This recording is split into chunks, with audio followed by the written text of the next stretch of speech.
वाचं न सददात्वनेककिरणः त्रैलोक्यदीपो रविः।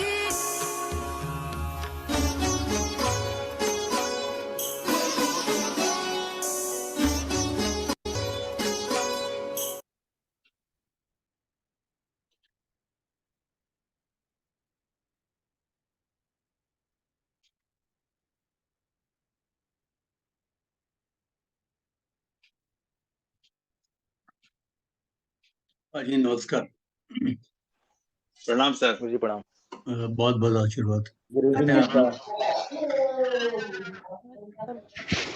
जी आप लोगों को अष्टक वर्ग हमारा समाप्त हुआ है। अष्टक वर्ग में किसी ने कुछ पूछना हो तो अभी पूछ लें, उसके बाद फिर हम राजयोग हम शुरू करने वाले हैं आज। तो अगर अष्टक वर्ग में कोई बात, अगर जगदीश साहब कोई बात या विशाल जी आपको ना समझ में आई हो अष्टक वर्ग के अंदर, तो आप पूछ सकते हैं वो अभी।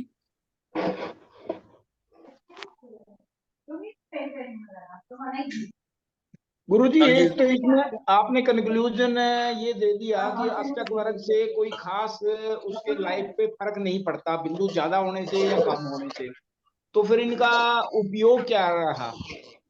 कई जगह तो ठीक होता है, जिस तरह कल वो मुकेश अंबानी जी की कुंडली थी उसमें वो प्रूव हो रहा था कि उपचय भाव काफी राइजिंग आर्क में दिखा रहे थे। 9th 10th 11th भी राइजिंग में थे और एक मिनट उपचय में भाव। जरा नेहा अपने आप को म्यूट कर लो बेटा। मेरे तो सर कोई है ही नहीं घर में। विशाल जी आप म्यूट कर लीजिए फिर। हाँ जगदीश नंदन साहब, आपका जो प्रश्न है ना उसका आंसर ये है, अष्टक वर्ग अपने आप में एक रिलेटिव स्ट्रेंथ ऑफ भावास के बारे में बताता है, क्योंकि आपको मालूम है कि इसका जो शुभ बिंदुओं का जोड़ है वो 337 है। तो जिस भाव में भी 28 से ऊपर बिंदु आएंगे तो वो दूसरे किसी भाव से ड्रॉ होंगे। यानी कहने का मतलब है कि 12 के 12 भाव में किस भाव की ज्यादा स्ट्रेंथ है वो अष्टक वर्ग हमें बताता है। दूसरा, अष्टक वर्ग का जो हमें सबसे बड़ा बेनिफिट मिलता है वो बेनिफिट मिलता है गोचर को समझने में। गोचर का मतलब है जिस समय गोचरी ग्रह, जब आपका कोई भी मतलब आप 9 के 9 प्लैनेट्स के गोचर को जब आप देखते हैं और वो गोचर करने वाला ग्रह अगर किसी भाव से में पड़ने वाली राशि से आपके निकल रहा है, उस भाव में बिंदु कम है, तो उसका मतलब वो बेनिफिक प्लैनेट होते हुए भी आपको अच्छे परिणाम नहीं देगा। और अगर वो प्लैनेट अगर मेलेफिक है तो उसके जो दुष्परिणाम होंगे वो कम हो जाएंगे। और अगर वो बेनिफिक प्लैनेट है और भाव में बिंदु अच्छे हैं, 28 से ऊपर हैं, तो वो प्लैनेट गोचरी प्लैनेट उस भाव से संबंधित और जिन भावों पे दृष्टि डाल रहा है उन भावों में अगर अच्छे बिंदु हैं तो उन भावों को वो अच्छे प्रभाव देगा। इसके अलावा अष्टक वर्ग से जो हम समझ पाते हैं वो है शनि की साढ़े साती को। जिस समय शनि जो है चंद्रमा के द्वादश में आता है या चंद्रमा के ऊपर, चंद्रमा से द्वितीय में जाता है, वहां पे अगर आप अष्टक वर्ग के बिंदु देखें, सपोज द्वादश भाव में बिंदु 30 से ऊपर है, तो शनि की साढ़े साती जो चढ़ती हुई साढ़े साती है वो उस व्यक्ति को दुष्परिणाम नहीं देगी। अब सपोज वो चंद्रमा के ऊपर से जब निकल रहा है वहां पे बिंदु बहुत कम हो गए, 18 हो गए, 21 हो गए, तो उसका मतलब वो समय, मतलब 7.5 साल का जो समय है, 2.5 साल 2.5 साल 2.5 साल, उसमें आप सापेक्ष स्ट्रेंथ शनि की साढ़े साती के दुष्परिणाम की आप समझ सकते हैं। इसके अलावा जब आप दशा का जिस समय आप अवलोकन कर रहे हैं, उस समय दशा के जो लॉर्ड्स हैं, महादशा, अंतरदशा, प्रत्यंतर दशा, वो गोचर भी कर रहे हैं और वो आपकी दशा भी चल रही है। अगर गोचरी जो वो ग्रह है महादशा का, अंतरदशा का, प्रत्यंतर दशा का, वो अगर किसी ऐसे भाव से निकल रहा है जहां शुभ बिंदु ज्यादा हैं, तो इसका मतलब दशा के फल आपको अच्छे देगा उस दौरान। और जिस भाव से वो निकल रहा है उस भाव में अगर बिंदु कम है, तो चाहे दशा आपको नवम भाव की पड़ रही है और दसम भाव की, एकादश भाव की, लगन भाव की, या द्वितीय वेल्थ के भाव की, या त्रिकोणों की, जो दशाएं अच्छी कही जाती हैं, उस दशा के भी अच्छे परिणाम नहीं मिलेंगे। इसके अलावा जैसे प्रमोद मालपानी साहब ने जो एक प्रश्न पूछा था, क्योंकि अष्टक वर्ग जो है अपने आप में बहुत वृहद सब्जेक्ट है, तो मैंने कक्षा का कॉन्सेप्ट नहीं बताया था। मैं आपको एक मोटा-मोटा तौर पे कक्षा का कॉन्सेप्ट बता देता हूँ। कक्षा का ये होता है 30 डिग्री की राशि में कोई भी ग्रह जिस समय गोचर कर रहा होता है, तो एक कक्षा का स्पैन होता है 3 डिग्री 45 मिनट। तो पहली जो कक्षा से वो गुजरता है, वो स्लोएस्ट मूविंग प्लैनेट की कक्षा से गुजरता है। यानी पहली कक्षा होगी शनि की, दूसरी कक्षा 3 डिग्री 45 मिनट की होगी बृहस्पति की, तीसरी कक्षा होगी मंगल की 3 डिग्री 45 मिनट की। उसके बाद की जो कक्षा होगी वो सूर्य की। सूर्य की कक्षा के बाद 3 डिग्री 45 मिनट की नेक्स्ट कक्षा होगी शुक्र की। शुक्र की कक्षा के बाद 3 डिग्री 45 मिनट की बुध की कक्षा होगी। बुध की कक्षा के बाद में 3 डिग्री 45 मिनट की चंद्र की कक्षा होगी। और सबसे फास्टेस्ट जो है लगन है, जो कि 2 घंटे में बदल जाता है, तो वो सबसे लास्ट में आता है। फिर लगन की कक्षा होती है 3 डिग्री 45 मिनट की। अब क्या होता है, जिस समय कक्षा से वो गुजर रहा है, सपोज शनि का गोचर शनि की कक्षा से हो रहा है और शनि आपकी कुंडली में एग्जॉल्टेड है, उच्च के हैं, तो इसका मतलब शनि ने उस शनि के जो आपके कार्मिक शनि हैं, यानी नेटल चार्ट के शनि हैं, जो कर्मा को आपकी स्थितियों को बयान कर रहे हैं पूर्व जन्म की, वहां पे उच्च के आपके बैठे हुए हैं। तो शनि ने शनि की कक्षा से गुजरते हुए बहुत अच्छे फल देने।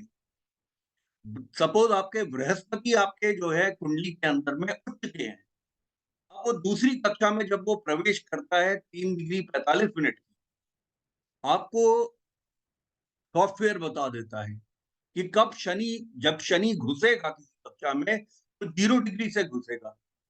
0 डिग्री से 3 डिग्री 45 मिनट तक घुसेगा वो, शनि की कक्षा में। अब वो शनि की कक्षा के बाद वो 3 डिग्री 45 मिनट से 7 डिग्री 30 मिनट तक वो बृहस्पति की कक्षा में होगा। एग्ज़ैक्टली 3 डिग्री 45 मिनट की कक्षा। बृहस्पति आपकी कुंडली के अंदर उच्च के हैं।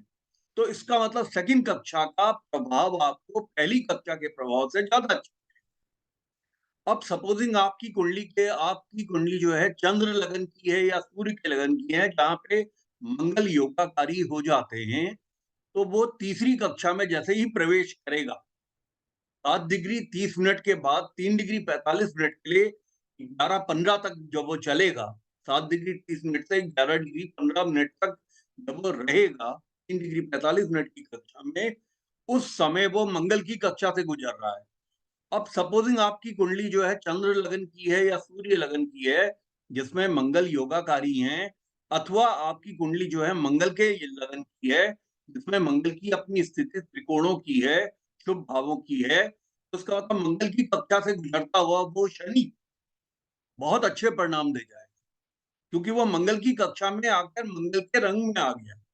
आप यूं समझ लीजिए कि एक आदमी ने अपनी चप्पल अपने अपने पांवों को रखा शनि के काले रंग पे, तो वो काला हो गया। फिर बृहस्पति के पीले रंग पे रखा तो पीला हो गया। फिर मंगल के लाल रंग पे रखा तो लाल हो गया।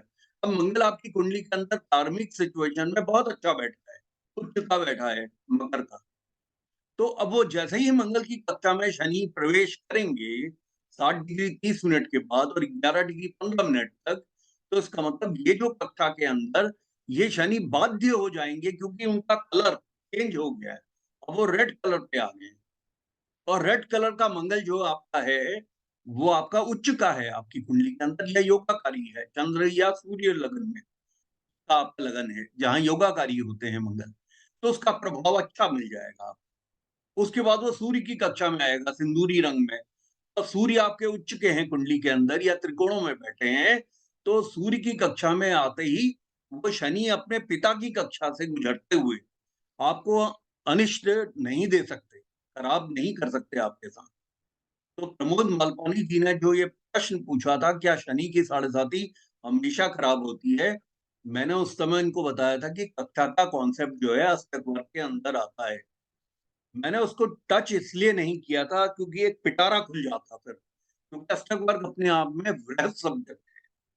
अभी तो हमने ना तो हमने त्रिकोण शोधन किया, ना हमने एकाधिपत्य शोधन किया, ना मंडल शोधन किया, ना हमने उसके ग्रह गुणाकर देखे, ना हमने राशि गुणाकर देखे। अष्टक वर्ग के तो हमने मेन चीजों को तो छुआ ही नहीं है अभी तक, क्योंकि उसके अष्टक वर्ग के बिंदु है वो रिडक्शन में जाके आपको एक्चुअल पोजीशन को दिखाते हैं कि किस कुंडली के अंदर में। फिर हमने भिन्नाष्टक वर्ग का अभी तक हमने फलित नहीं देखा है। भिन्नाष्टक वर्ग अपने आप में एक बहुत, जो जिसे आप प्रस्तार अष्टक वर्ग कहते हैं या भिन्नाष्टक वर्ग कहते हैं ग्रहों का, वहां पे अब शनि का आप भिन्नाष्टक वर्ग देखें, और शनि सपोजिंग उस समय कक्षा से निकल रहा है मंगल की, और मंगल उसे एक शुभ बिंदु दे रहा है। आपको जैसा मैंने सूर्य का लिखाया, सूर्य के उसमें भी सारे के सारे ग्रह और एक लग्न, ये 8 के 8 कंपोनेंट उसको बिंदु देते हैं। तो अब सपोज वो मंगल की कक्षा से गुजर रहा है, और मंगल जो है उसको शुभ बिंदु दे रहा है उस राशि को, जिस राशि से गुजर रहा है शनि। तो इसका मतलब है कि शनि की 7.5 का बहुत अच्छा फल मिलेगा। ये अब इसके अलावा अष्टक वर्ग से कुछ बातें, और जो बातें जो हमें नटशल में पता चलती हैं, वो ये बातें हैं कि अगर आपका लगन, नवम, दसम, एकादश भाव, इनके बिंदु आपके अच्छे हैं, इनके बिंदुओं का एवरेज 30 से ऊपर जा रहा है, तो इसका मतलब ये आप एक प्रॉस्परस लाइफ को लीड करने वाले हैं, आप एक समृद्धशाली जीवन को व्यतीत करने वाले हैं। और सपोजिंग इन 4 भावों का योग कम हो जाता है, 25 से कम हो जाए, 21 से कम हो जाए, तो इसका मतलब आपकी जिंदगी में बहुत स्ट्रगल आने वाला है। इसी प्रकार से मैंने आपको बताया उपचय भाव इसके अंदर बहुत महत्वपूर्ण है। तीसरा, छठा, 10वां, 11वां, इनका टोटल अगर आपका 35 जा रहा है, 40 जा रहा है, या 30 से ऊपर जा रहा है, जैसे मुकेश अंबानी जी की हॉरोस्कोप में 36 टोटल जा रहा था एवरेज, तो इसका मतलब है कि उनको रैपिड एंड मीटियोरिक राइज करने का योग बनता है। इसके अलावा इसमें जो है, जो नवम, दसम, 11वें में भाव में राइजिंग आर्क होना चाहिए। नवम के जो बिंदु होते हैं, दूसरा क्या है कि नवम के बिंदु ज्यादा हो जाते हैं तो आदमी भीरू प्रकृति का हो जाता है। नवम भाव में अगर बिंदु बहुत ज्यादा हो जाते हैं तो ऐसा आदमी डरपोक प्रकृति का हो जाता है। वो हर चीज को भगवान के ऊपर डाल देता है, चीज को भाग्य पे देता है। वो कर्मजीवी नहीं बनता है, वो कर्म प्रधान नहीं बनता है, वो डरता है, वो ईश्वर से डरता है, ईश्वर की सत्ता से डरता है, काम नहीं करना चाहता, हर चीज को भाग्य पे डाल देता है।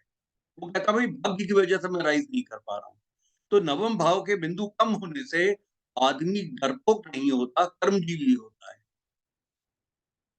9th से जो दसम भाव के जो बिंदु हैं वो ज्यादा होने चाहिए। सपोज इनमें जो है 10 का अंतर आ जाए, तो इसका मतलब है कि ये आदमी कर्मजीवी है, और ये राज समाज के अंदर अपनी पोजीशन को मेहनत के द्वारा उठा दे। और दसम से ज्यादा एकादश में है, जैसे दसम भाव के जो बिंदु हैं उससे सपोज 10 बिंदु ज्यादा हो गए एकादश भाव में, तो ऐसा व्यक्ति काम करते समय कमाएगा बहुत, यानी वो बहुत अच्छा निगोशिएटर होगा प्रॉफिटेबिलिटी को लेकर। उसको ये समझ में आ जाएगा कि 10 रुपए की चीज को कैसे मैं 20 रुपए की बेच सकता हूँ, और उसके अंदर वो क्षमता आ जाएगी। यानी वो अपनी कई बार आप देखते हैं कि बहुत योग्य लोग प्राइवेट में ज्वाइन करते हैं, लेकिन अपनी सैलरी को निगोशिएट नहीं कर पाते, या वो कमा नहीं पाते। यानी कि वो अपने आप को उस तरीके से प्रेजेंट नहीं कर पाते कि उनको salary commensurate to education and experience मिल पाए। उसका कारण यही है कि दसम से एकादश में बिंदु कम है। अब सपोजिंग कोई क्लर्क है, पटवारी है, पटवारी के दसम भाव में बिंदु तो कम है, 23 है सपोज, तो इसलिए वो पटवारी की पोस्ट पे है।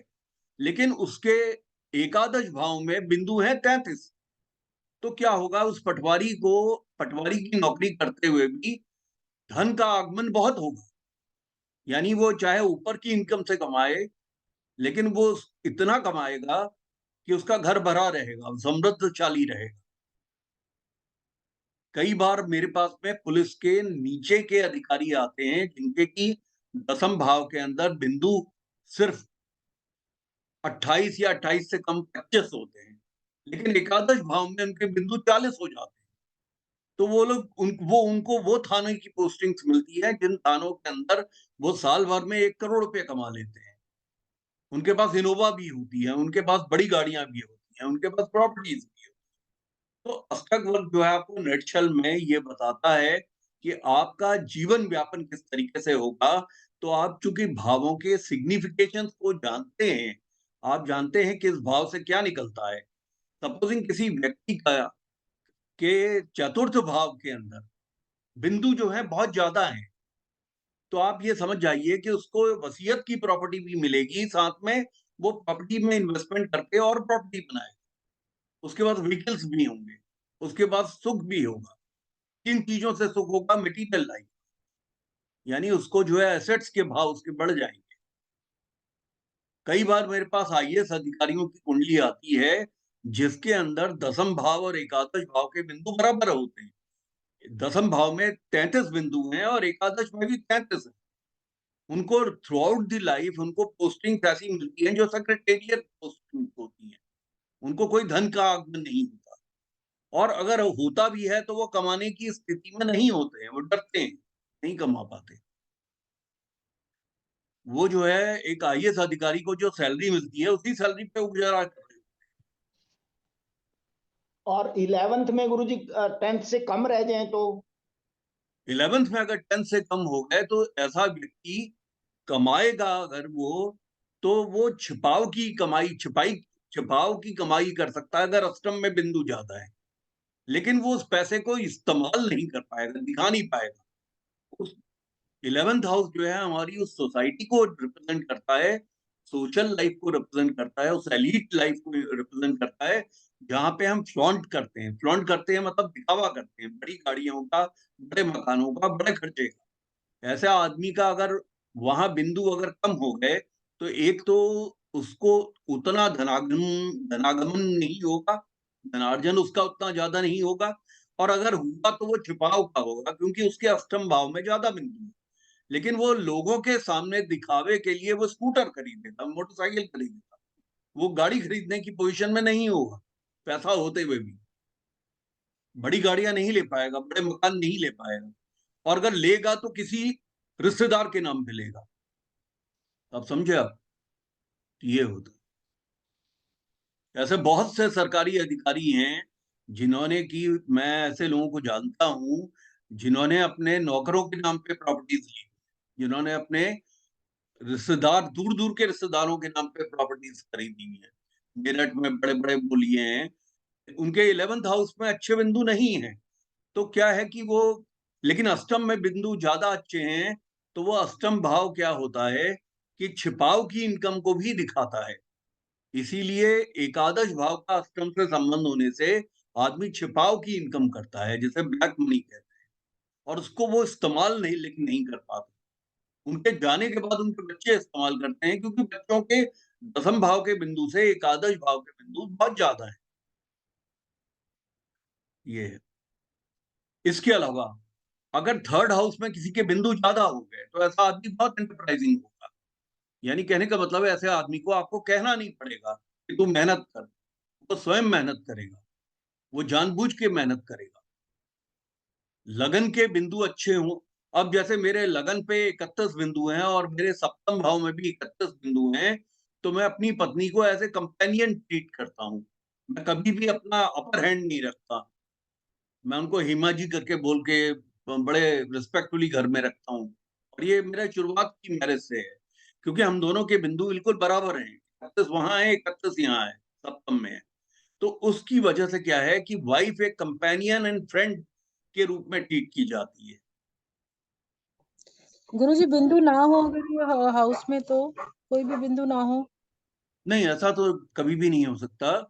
किसी भी भाव के अंदर सामुदायिक अष्टक वर्ग में चाहे 18 ही बिंदु हो, लेकिन बिंदु तो जरूर होंगे, ऐसा तो नहीं है। जैसे मैं एक बात बताता हूँ, एक जैसे मेरे क्लाइंट हैं, उनके सप्तम भाव में 18 बिंदु हैं, बाकी भावों में अच्छे बिंदु हैं, तो वो अमेरिका का काम करते हैं, अमेरिका के सॉफ्टवेयर वगैरह का काम करते हैं, बहुत अच्छा धनार्जन करते हैं। लेकिन उनका विवाह एक डॉक्टर से हुआ है, तो उनकी जो पत्नी है वो ट्रॉमा सर्जन है, तो उनकी नाइट ड्यूटी रहती है। और ये जो काम करते हैं अमेरिका से, ये इवनिंग 6 बजे से काम करते हैं और सुबह के 4 बजे तक करते हैं। तो दोनों ही बहुत थके होते हैं, तो उनके जो अपना शारीरिक सुख सुख है वो बिल्कुल नेग्लिजिबल है, नहीं के बराबर है, क्योंकि वहां 18 बिंदु हैं।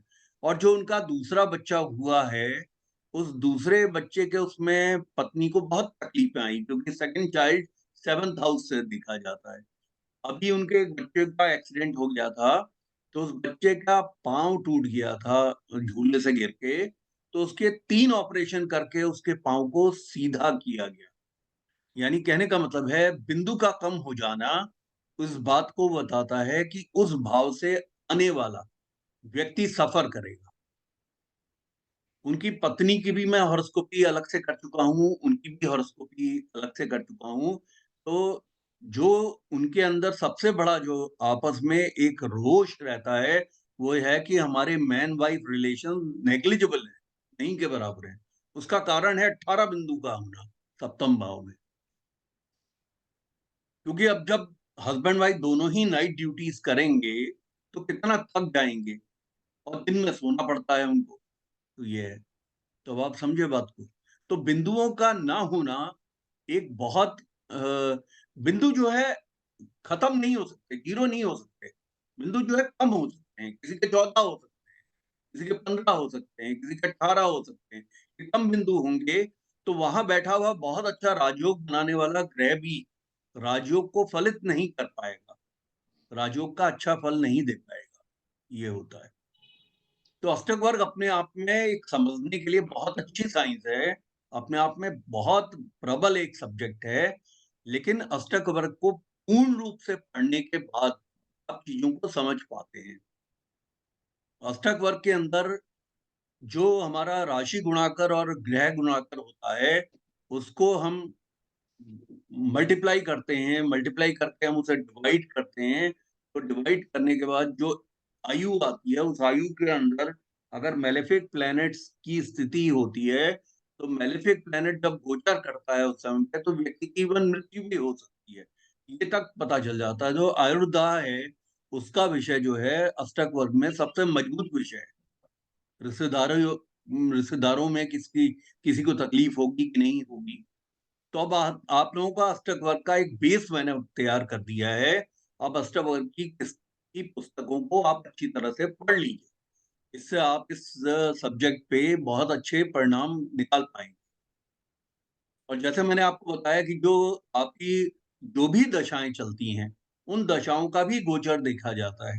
तो जिस समय उन राशियों से वो ग्रह गोचर कर रहा होता है, जहाँ पे मजबूत बिंदु होते हैं, अच्छे बिंदु होते हैं, तो वो दशा का जो ग्रह होता है उस समय मजबूर हो जाता है आपको अच्छे परिणाम देने के लिए। और शनि की 7.5 और ढैया को समझने का ये सबसे आसान तरीका। गुरुजी, 7th में अगर पॉइंट कम या ज्यादा हैं तो इससे हस्बैंड वाइफ के रिलेशनशिप मतलब उनके अच्छे रहेंगे या कंपेटिबिलिटी बढ़िया रहेगी या कमजोर रहेगी, इसके कमजोर ऊपर भी रहेगी। डिपेंड। देखिए, अगर कम बिंदु होंगे तो कंपैटिबिलिटी कमजोर रहेगी, कोई ना कोई कमी जो है का अनुभव होगा।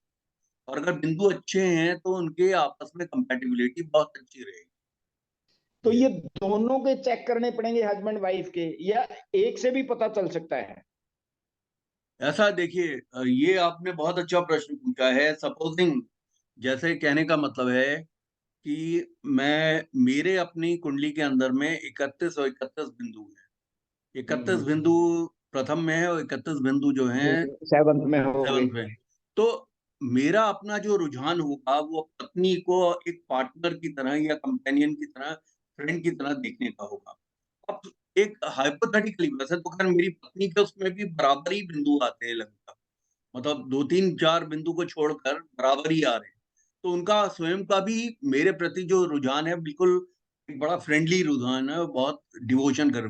सपोजिंग उनकी कुंडली में 43 होते प्रथम भाव में और सप्तम भाव में 18 होते, भाई कहीं कहीं ना कहीं से तो ड्रॉ होंगे ना, कहीं बिल्कुल। 43 हो गए, तो इसका मतलब क्या है कि वो सेल्फिश हो जाएंगी, वो अपने अपने अपनी सुंदरता, अपने व्यक्तित्व और अपने सजने धजने और अपने सोशल लाइफ और अपने अ, व्यक्तित्व को लेकर वो ज्यादा जुझारू हो जाएंगी अपने पति को छोड़कर।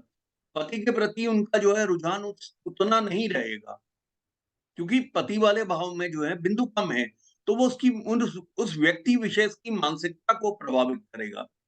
ये है। अब सपोजिंग किसी के 10th भाव में बिंदु जो है किसी के 40 आ गए, तो इसका मतलब ये आदमी जो है 40 बिंदु होने की वजह से यह आदमी वर्कहोलिक हो जाएगा।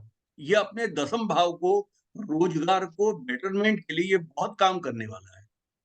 इसके लिए यही जिंदगी का एक उद्देश्य बन जाएगा। इसीलिए मैंने आप लोगों को अष्टक वर्ग में बताया था कि धर्म, अर्थ, काम, मोक्ष इनके टोटल कर लिए जाते हैं। 159 धर्म भाव है, 2, 6, 10 आपका अर्थ भाव है, 3, 6, 11 आपका काम भाव है, 4, 8, 12 आपका जो है मोक्ष भाव है। जब जिस भाव के भी आपके बिंदु ज्यादा हैं, उस तरफ को आपका रुझान जिंदगी का चला जाएगा। अगर मोक्ष वाले में ज्यादा है तो आप जो है मोक्ष की प्राप्ति आपके लिए जीवन का एक बहुत बड़ा उद्देश्य बन जाएगा। और धर्म भाव का के बिंदु अगर अच्छे हैं तो फिर आप क्या है, धार्मिक यात्राएं हैं, पूजा पाठ है, कीर्तन है, पूजा सब कुछ है, उन सब में आपका रुझान बढ़ जाएगा। ये है। तो हम अष्टक वर्ग को अब यहाँ समाप्त करते हैं। मैंने आपको ये बता दिया कि एक बेस आपका यहाँ अष्टक वर्ग का बन गया है। अब आपने अष्टक वर्ग को जब भी कभी आप पुस्तकों में पढ़ना चाहें तो आप इसे पढ़िएगा, और इसको पढ़ के आप इसमें ज्यादा महारत हासिल करने की कोशिश करें। अभी कल को मेरा अगर कोई अष्टक वर्ग का कोर्स चलेगा तो उसको आप ज्वाइन करेंगे, तो मैं उसमें पूरे विस्तार से आपको बताऊंगा। बहुत विस्तार का सब्जेक्ट है ये सब्जेक्ट अपने आप में। बहुत से ऐसे ज्योतिषी हैं जो सिर्फ अष्टक वर्ग पे आधारित होकर, साउथ इंडिया के बहुत से ज्योतिषी हैं जो सिर्फ अष्टक वर्ग पे ही पूरा फलित अपना जो है निर्भर करते हैं, और उसमें वो बहुत सक्सेसफुल होते हैं। एक गुरुजी, आयु के लिए इसमें हाँ, आयु के लिए इसमें थर्ड में पॉइंट ज्यादा चाहिए या 8th में? आयु अच्छी लॉन्ग लॉन्ग लाइफ है तो उसके लिए 8th के बिंदु ज्यादा हो या 3rd के बिंदु ज्यादा हो? ऐसा है ऐसा है, देखिए इस तरीके से नहीं होता। आयुर्दाह इसका एक सब्जेक्ट है, उसमें रिड्यूस्ड पॉइंट्स को देखा जाता है। एकाधिपत्य त्रिकोण शोधन करके जो रिडक्शन के पॉइंट्स होते हैं उनका टोटल लिया जाता है। ये ऐसे करके नहीं पता चलता। मैंने कल आपको अमिताभ बच्चन की कुंडली दिखाई थी। अमिताभ बच्चन के जो अष्टम भाव में 20 बिंदु हैं, लेकिन वो 80 कम वर्ष बिंदु के थे। हैं। कम बिंदु थे लेकिन वो 80 वर्ष के हैं। तो ये आपके प्रश्न का ना कोई शॉर्ट एंड क्रिप्टिक आंसर नहीं हो सकता। इसमें आयुर्दाह अपने आप में एक पूर्ण सब्जेक्ट इसके अंदर का सब सब्जेक्ट है, जिसको निकालने का बिल्कुल डिफरेंट तरीका है। ये इवन जो ग्रहों के गोचर में कोई मेलेफिक प्लैनेट का गोचर जिस समय होता है राशि गुणाकर ग्रह गुणाकर में, तो उस टाइम पे एक व्यक्ति को मृत्यु तुल्य कष्ट होता है, या उसकी मृत्यु तक हो सकती है। यहाँ तक कि ये भी पता चल जाता है कि किस रिश्तेदार की मृत्यु हो जाएगी, पिता की, माता की, या बहन भाइयों की, किसकी। तो ये अष्टक वर्ग के रिडक्शन के पॉइंट्स पे आधारित है। ये जो अभी आप देख रहे हैं ये रिड्यूस पॉइंट्स नहीं है, ये फुल पॉइंट्स हैं। इनका रिडक्शंस होते हैं। वो रिडक्शंस का एक मेथड है उसका। जैसे आप एकाधिपति शोधन करते हैं, त्रिकोण शोधन करते हैं, मंडल शोधन करते हैं, तो ये रिडक्शन के डिफरेंट मेथड्स हैं। उससे धीरे धीरे करते हुए आपके पॉइंट्स रिड्यूस होने लगते हैं। जब पॉइंट रिड्यूस हो जाते हैं तो उसके बाद आप देखते हैं कि कैसे हम इसका राशि गुणाकर और ग्रह गुणाकर निकाल के उसका आप कैलकुलेशन करेंगे। ये ये जो आगे का है ना, ये बहुत सरदर्दी वाला सब्जेक्ट है। तृप्ति ने अभी से अपने सिर के ऊपर हाथ रख लिया है।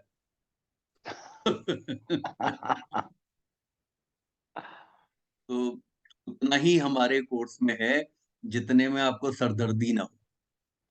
ठीक ठीक है। चलो गुरु जी, अब राजयोग देखते हैं अब। हाँ जी। देखिए, राजयोग ये 2 शब्दों से बना है, राज और योग। योग का मतलब होता है युति।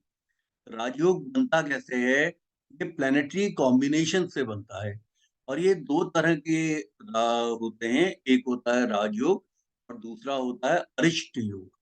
अरिष्ट योग खराब योग है, राजयोग अच्छा योग है।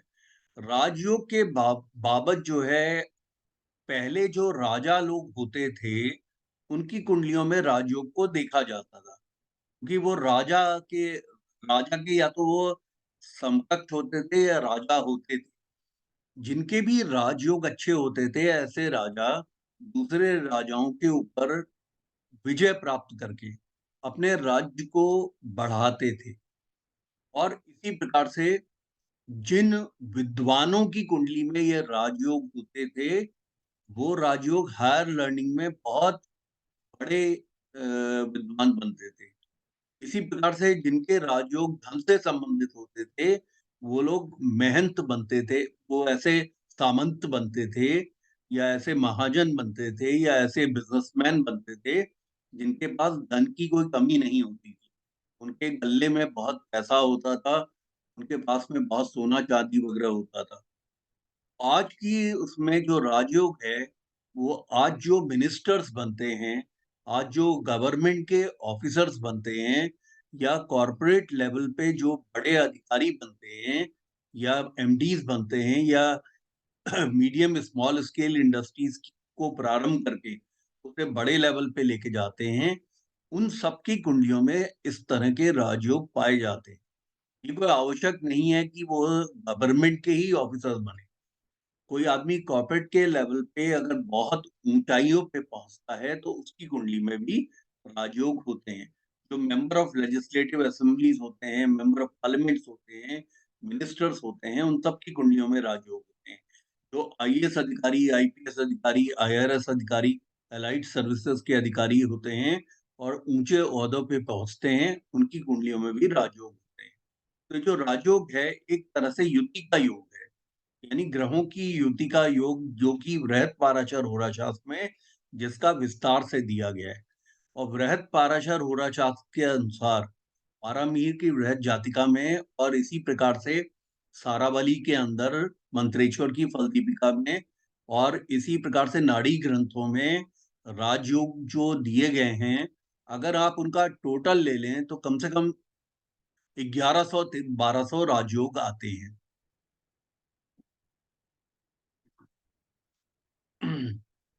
इसमें डॉक्टर बीवी रमन की एक पुस्तक भी है जो है 365 राजयोगास पे, जो बहुत महत्वपूर्ण राजयोग हैं 365, उन पे उन्होंने एक पुस्तक भी लिखी है। उस पुस्तक को आप लोग खरीद सकते हैं। ये कैसे बनता है? ये जो राजयोग बनते हैं, किसी एक हाउस में 2 ग्रहों की युति के द्वारा बनते हैं या 2 ग्रह अगर आपस में राशि परिवर्तन करते हैं, यानी एक ग्रह जो है दूसरी ग्रह की राशि में बैठा है और उसकी राशि में दूसरा ग्रह बैठा है, यानी राशि परिवर्तन है। जैसे कहने का मतलब है कि शुक्र की राशि है तुला, शुक्र तुला राशि का होकर अगर सपोज मेष में बैठ जाए मंगल की राशि में और मंगल तुला में बैठ जाए तो राशि परिवर्तन हो गया।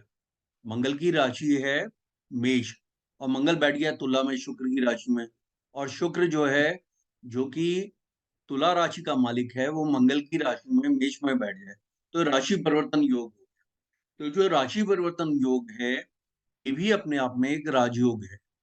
इसी प्रकार से राजयोग तब भी बनते हैं जब 2 ग्रहों के नक्षत्रों का परिवर्तन होता है। 2 ग्रहों के नक्षत्र आपस में परिवर्तित हो जाते हैं, यानी एक ग्रह का जो नक्षत्र है, एक ग्रह सपोज एक ग्रह सूर्य है, वो बृहस्पति के नक्षत्र विशाखा में बैठा है और बृहस्पति जो है सूर्य के नक्षत्र कृतिका में बैठा है। तो यानी कि वो नक्षत्र परिवर्तन हो गया, ये भी राजयोग हो गया। जब 2 ग्रह एक दूसरे से केंद्र में अथवा त्रिकोण में बैठते हैं, तब भी एक युति बनती है और उसे हम राजयोग कहते हैं। इसी प्रकार से कोई ग्रह किसी दूसरे ग्रह से द्वितीय में, द्वादश में, छठे में, सातवें में, आठवें में अगर बैठता है, तब भी राजयोग फॉर्म होते हैं। दो ग्रह आपस में एक दूसरे से द्वितीय में, द्वादश में, छठे में, सातवें में, आठवें में बैठते हैं, तब भी युति फॉर्म होती है और राजयोग बनते हैं। वो आगे आप लोगों को मैं बताऊंगा।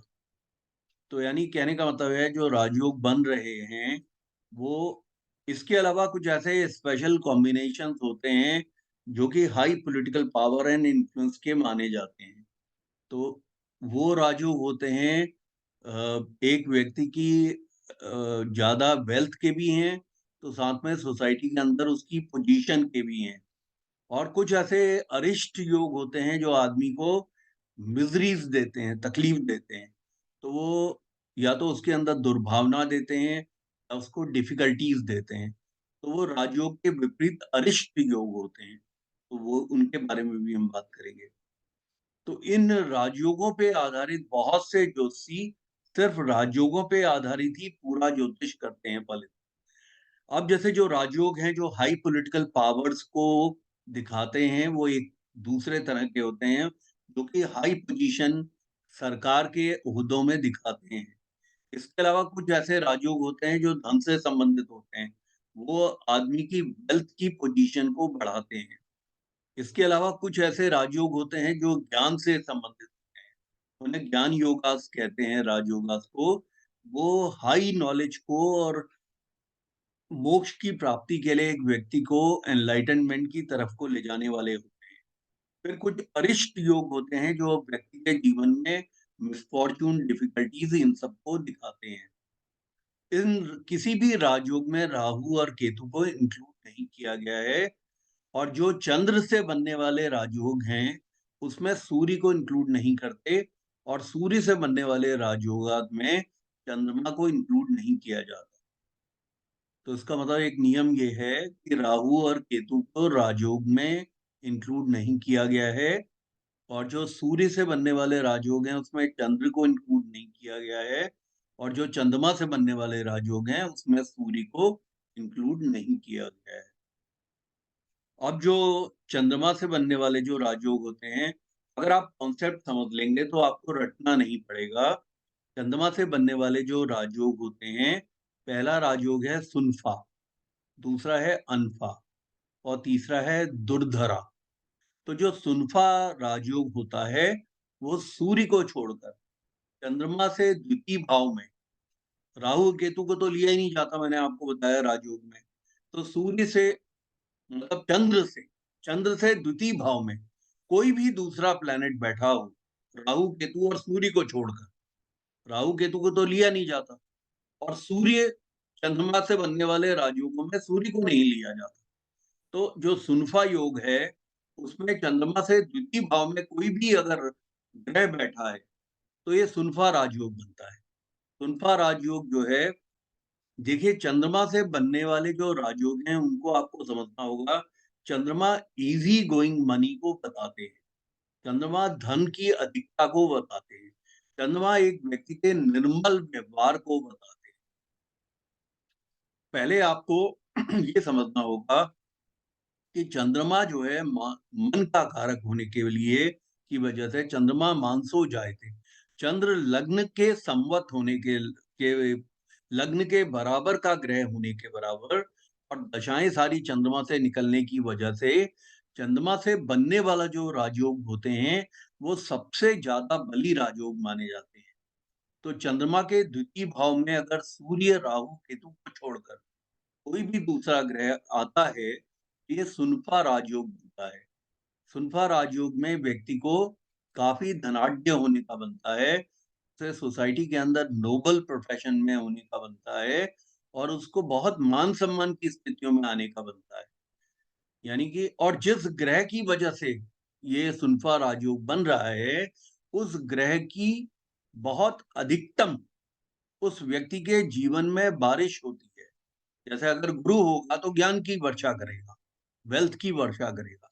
अगर बुद्ध होगा तो इंटेलिजेंस की वर्षा करेगा, उसको उसको जो है बहुत योग्य बनाएगा, उसे बहुत पैसा धन वगैरह देगा, तो साथ में एक मैनेजमेंट भी देगा।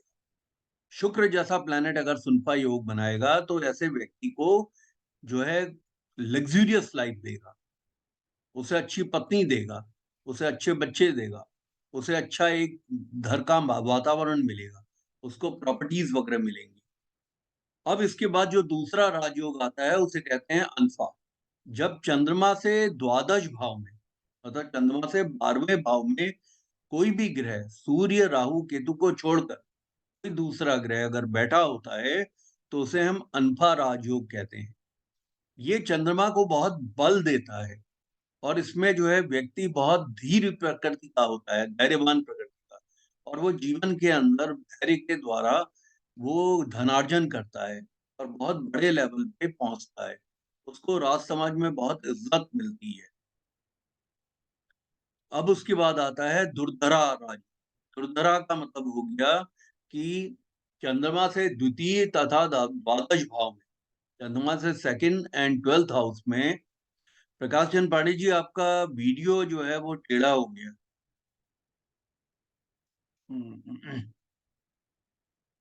आप ठीक है, ये भी थोड़ा टेढ़ा है। तो क्या है कि जो दुर्धरा जो राजयोग है उसमें चंद्रमा के द्वितीय में और द्वादश भाव में राहु केतु और सूर्य को छोड़कर कोई भी ग्रह अगर बैठते हैं तो वो दुर्धरा राजयोग कहा जाता है, चंद्रमा से बनने वाला।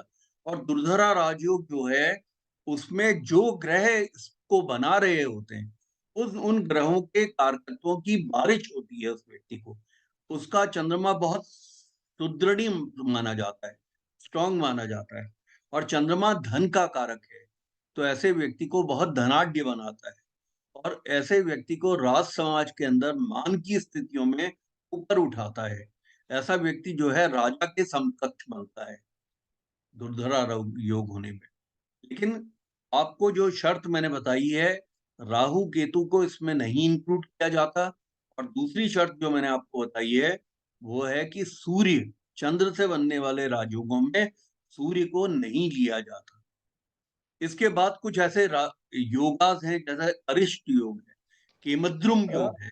गुरुजी इसके साथ मतलब कोई और ग्रह भी और साथ में सूर्य भी हो तो वो राजयोग बनेगा या भंग हो जाएगा?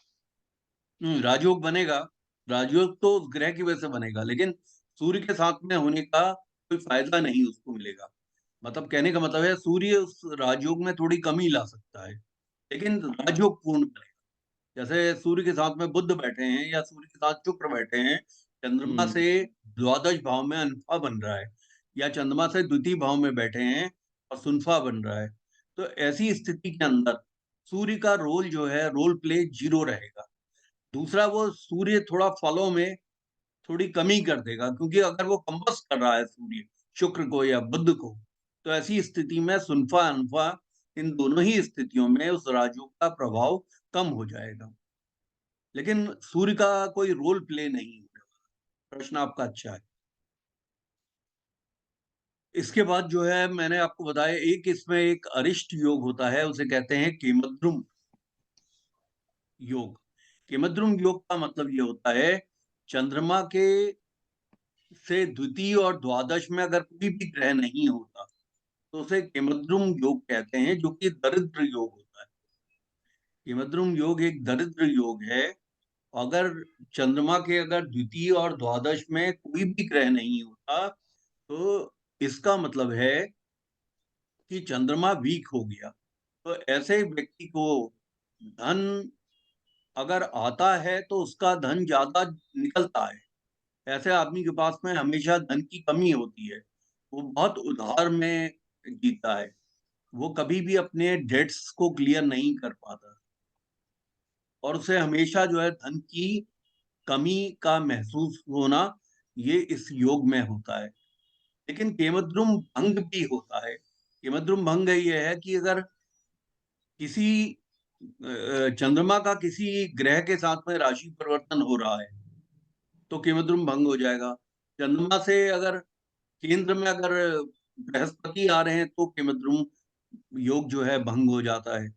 चंद्रमा से केंद्र में अगर अगर चंद्रमा पे बेनिफिक प्लैनेट्स की दृष्टि पड़ रही है तो केमद्रुम भंग हो जाएगा। तब फिर उसको केमद्रुम का भी थोड़ा असर मिलेगा, लेकिन केमद्रुम के असर के बाद भी उसको किमतरुम भंग का भी असर मिलेगा। यानी कि वो धनाढ्य हो सकता है, समृद्धशाली हो सकता है, लेकिन कई बार उसके जो है पर्स में पैसे खत्म हो जाएंगे और हो सकता है उसका कार्ड वहां पे ना चले, तो उसको इस तरह की स्थितियों से गुजरना पड़ सकता है। उसके बाद फिर आता है गजकेसरी योग। जो चंद्रमा का गजकेसरी योग है, चंद्रमा और बृहस्पति एक दूसरे से यदि केंद्र में होते हैं तो गजकेसरी योग बनता है। ये योग बहुत उन्नतशाली योग माना जाता है और गजकेसरी योग के अंतर्गत ये माना जाता है कि एक व्यक्ति को गजकेसरी योग में ये माना जाता है कि ये इस व्यक्ति को बहुत फेवरेबल इसका कैरियर होगा। ये बहुत डिग्निफाइड पोजीशन जो है वेल्थ की प्राप्त करेगा। यहाँ ये आदमी जो है, मानसागरी यहाँ तक कहती है कि इस आदमी को बहुत धनाढ्य होने का और समाज के अंदर, राज समाज के अंदर बहुत उन्नतशील होने का बनता है। इस व्यक्ति के अंदर बहुत ही उसके अंदर नोबल जो क्वालिटीज होती हैं वो बहुत ज्यादा होती हैं। ऐसा व्यक्ति जो है बहुत इंटेलिजेंट होता है, उसकी मेमोरी बहुत अच्छी होती है, ऐसा आदमी स्कॉलरली होता है, बिल्कुल राजाओं की तरह रहता है और उस ऐसे व्यक्ति को लास्टिंग फेम का बनता है। तो आपको जो इस बात को समझना है वो है, गज का मतलब होता है एलिफेंट, केसरी का मतलब होता है लायन, तो टाइगर। यानी कहने का मतलब है ऐसे आदमी के अंदर एलिफेंट की तरह की पावर होती है, ताकत होती है और याददाश्त होती है, मेमोरी और समझदारी होती है। और केसरी मतलब जैसे लायन की या टाइगर की जो फुर्ती है, वो फुर्ती होती है। यानी कि वो अपने ओपोनेंट्स के ऊपर कब्जा करता है, ओपोनेंट्स को पराजय देता है, पराजित करता है। तो गजकेसरी राजयोग अपने आप में बहुत बड़ा राजयोग है। इसमें चंद्रमा और गुरु एक दूसरे से केंद्र में होने चाहिए। उसके बाद आता है चंद्र मंगल योग।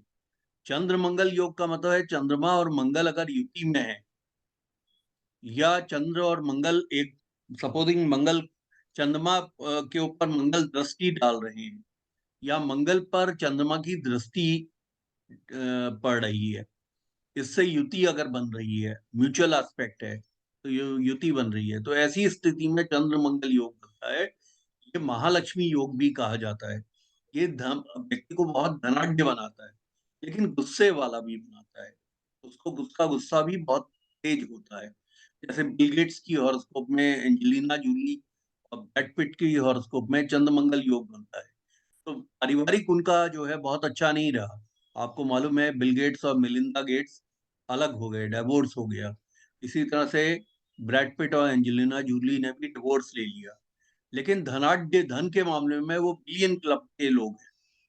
तो ये चंद्रमंगल योग एक आदमी को बहुत धनाढ्य बनाता है, क्योंकि ये महालक्ष्मी योग है। ऐसे व्यक्ति के ऊपर धन की वर्षा होती है और वो राज समाज के अंदर एक बहुत बड़ी पोजीशन हासिल करता है। लेकिन उसके साथ में उसका पारिवारिक जीवन को ये इल इफेक्ट करता है। उसके बाद एक चंद्रमा का योग आता है चंद्र अधि योग।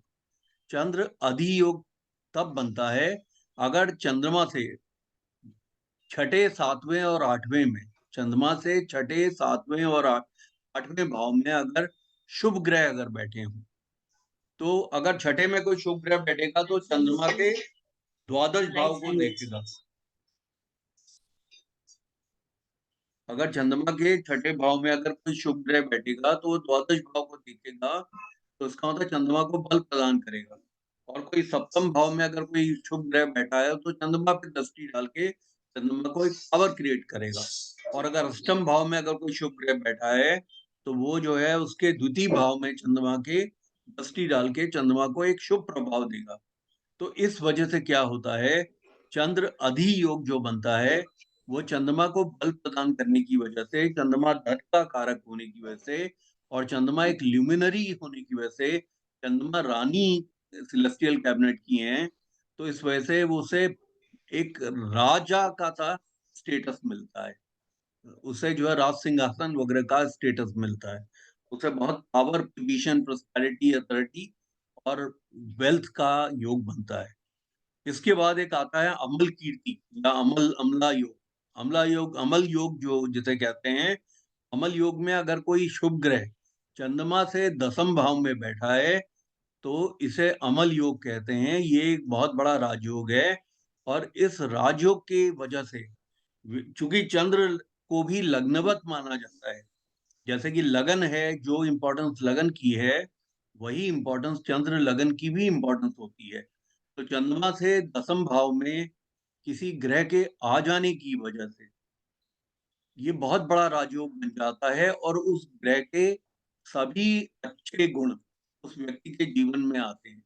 जैसे अगर बुध जैसा प्लैनेट होगा तो ऐसा आदमी बहुत इंटेलिजेंट होगा, मैथमेटिकल एबिलिटीज का गए होगा और लिखने वाला होगा झाड़ू लो उसका। वाले ने। प्रदीप साहब वो कर दीजिए, म्यूट कर लीजिए प्लीज। तो मैं ये कह रहा था कि अगर दसम भाव में अगर चंद्रमा से शुभ ग्रह होगा तो उस शुभ ग्रह का बहुत अच्छा प्रभाव उस व्यक्ति के जीवन में आने लगता है।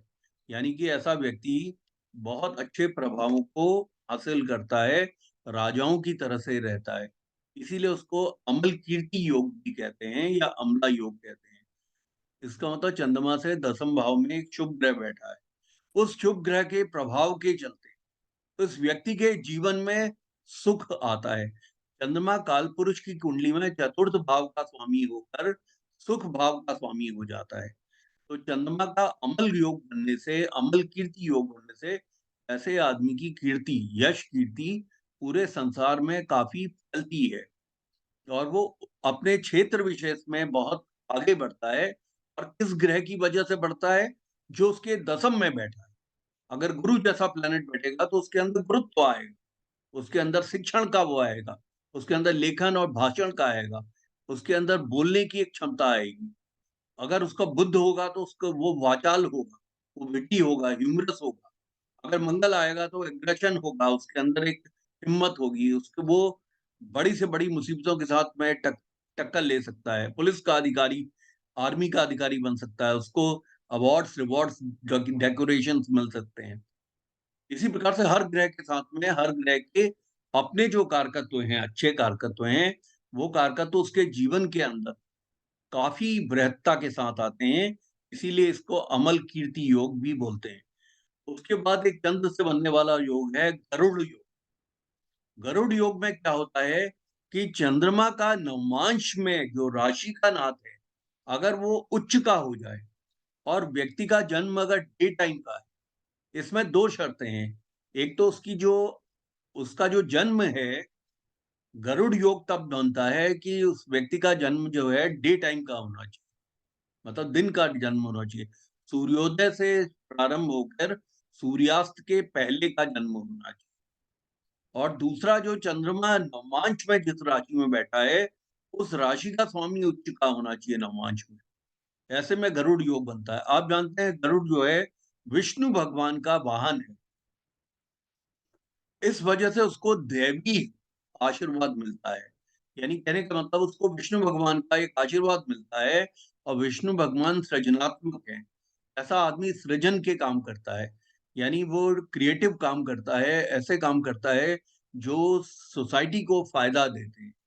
और वो धन का जो अर्जन करता है, वो इतने ज्यादा धन का अर्जन करता है, साथ में वो दान पुण्य में उस धन को लगाता है। और वो पियाऊ खोलता है, धर्मशालाएं बनाता है, बड़े लोगों के बेनिफिट के काम भी करता है। पार्क बना देगा, पार्क में जो है वो सीटें लगवा देगा, कोई कूलर लगा देगा बाहर लोगों के पानी पीने के लिए। गरुड़ योग वाला जो व्यक्ति है, उसकी जो कीर्ति जो समाज के अंदर आती है, वो न केवल एक धनाढ्य व्यक्ति की आती है, साथ में एक ऐसा व्यक्ति जो कि धार्मिक भी है, जिस पे विष्णु भगवान का आशीर्वाद है। और वो व्यक्ति जो है वो राज समाज के लिए काम ऐसे कर रहा है जो कि राज समाज के फायदे के लिए हो रहे हैं। उसके बाद आते हैं सूर्य के योगा। तो सूर्य से बनने वाले जो योग हैं उसमें राहु, केतु और चंद्र को नहीं लिया जाता। अब इसमें जो है, जो सूर्य से बनने वाले जो योग हैं, उसमें प्रथम योग होता है वैसी वैसी योग, VESI, वैसी योग। वैसी योग में सूर्य से द्वितीय भाव में चंद्रमा, राहु, केतु को छोड़कर कोई भी दूसरा ग्रह होगा सूर्य से द्वितीय भाव में, तो वैसी योग बनेगा।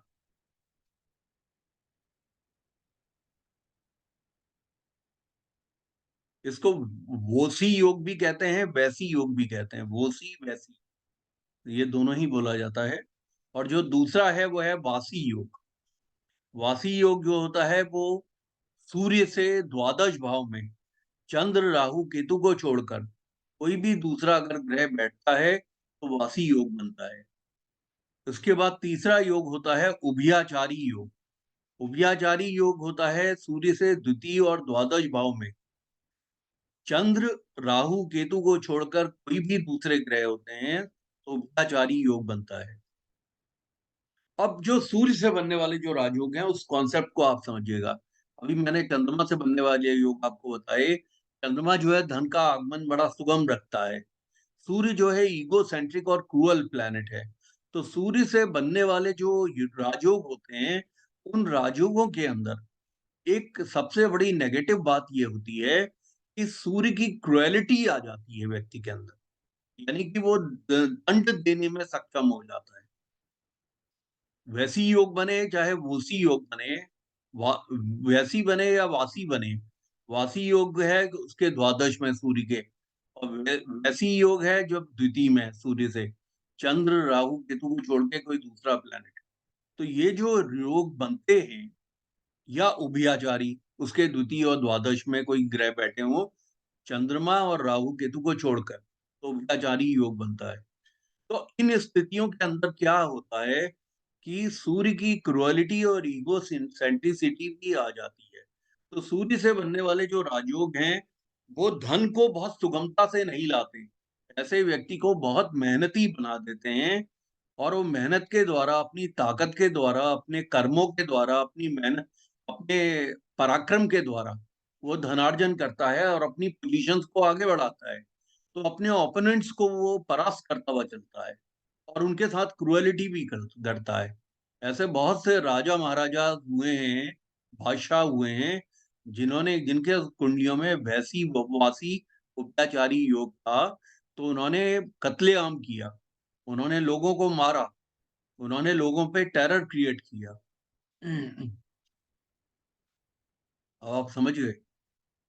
तो ये योग ज्यादातर आपको जो है आर्मी ऑफिसर जो कि इनको डेकोरेशन मिलते हैं, पुलिस ऑफिसर जिनको डेकोरेशन मिलते हैं, उन सब की कुंडलियों में इस तरह के वैसी वासी उभयाचारी योग आपको दिखाई पड़ते हैं। तो वो एनकाउंटर स्पेशलिस्ट बनते हैं, या वो जो है अपने दुश्मनों को पराजय करने के लिए वो बहुत ज्यादा प्रताड़नाएं करते हैं। इसके बाद तीसरे तरह के इसी में सूर्य से बनने वाला एक योग है बुधादित्य योग। जब सूर्य के साथ में बुध की युति होती है तो उसे बुधादित्य योग कहते हैं। जब सूर्य और बुध का संबंध बनता है, वो चाहे म्यूचुअल एस्पेक्ट से बने, चाहे एक राशि में बैठ के बने, चाहे नक्षत्र परिवर्तन से बने, चाहे राशि परिवर्तन से बने, लेकिन सूर्य और बुध की युति बनती है तो बुधादित्य योग होता है। ऐसा आदमी काफी इंटेलिजेंट होता है, इंटेलेक्चुअल होता है, वो एक बहुत अच्छा वक्ता होता है। वो जो कुछ भी लोगों से कहता है उस बात को लोग मानते हैं, सुनते हैं, और इसी प्रकार से उसका जो पराक्रम होता है वो उसकी वाणी से निकलता है, यानी कि वो उसका दिमाग से निकलता है। यानी ऐसा आदमी जो है व्हाइट कॉलर जॉब्स में बहुत हाई लेवल पे पहुंच सकता है, और उसका लोहा लोग मानते हैं। उसकी स्पर्धा, वो कॉम्पिटिटिव सेक्टर में बहुत अच्छा करता है क्योंकि वो बुद्धिमान होता है और बुद्धि से काम लेता है, और बुद्ध के उसको बहुत अच्छे प्रभाव मिलते हैं। अब इसके बाद आते हैं लगन से बनने वाले राजयोग। तो जो लगन से बनने वाले राजयोग हैं उनमें पहला राजयोग है लग्नाधि योग, उसे कहते हैं लग्न अधि योग। लग्न अधि योग या लग्नाधि योग जो होता है, लगन से छठे सातवें आठवें भाव में अगर शुभ ग्रह बैठे हों, तो जो ग्रह उसका छठे में बैठेगा तो लगन के द्वादश भाव पे शुभ दृष्टि देगा।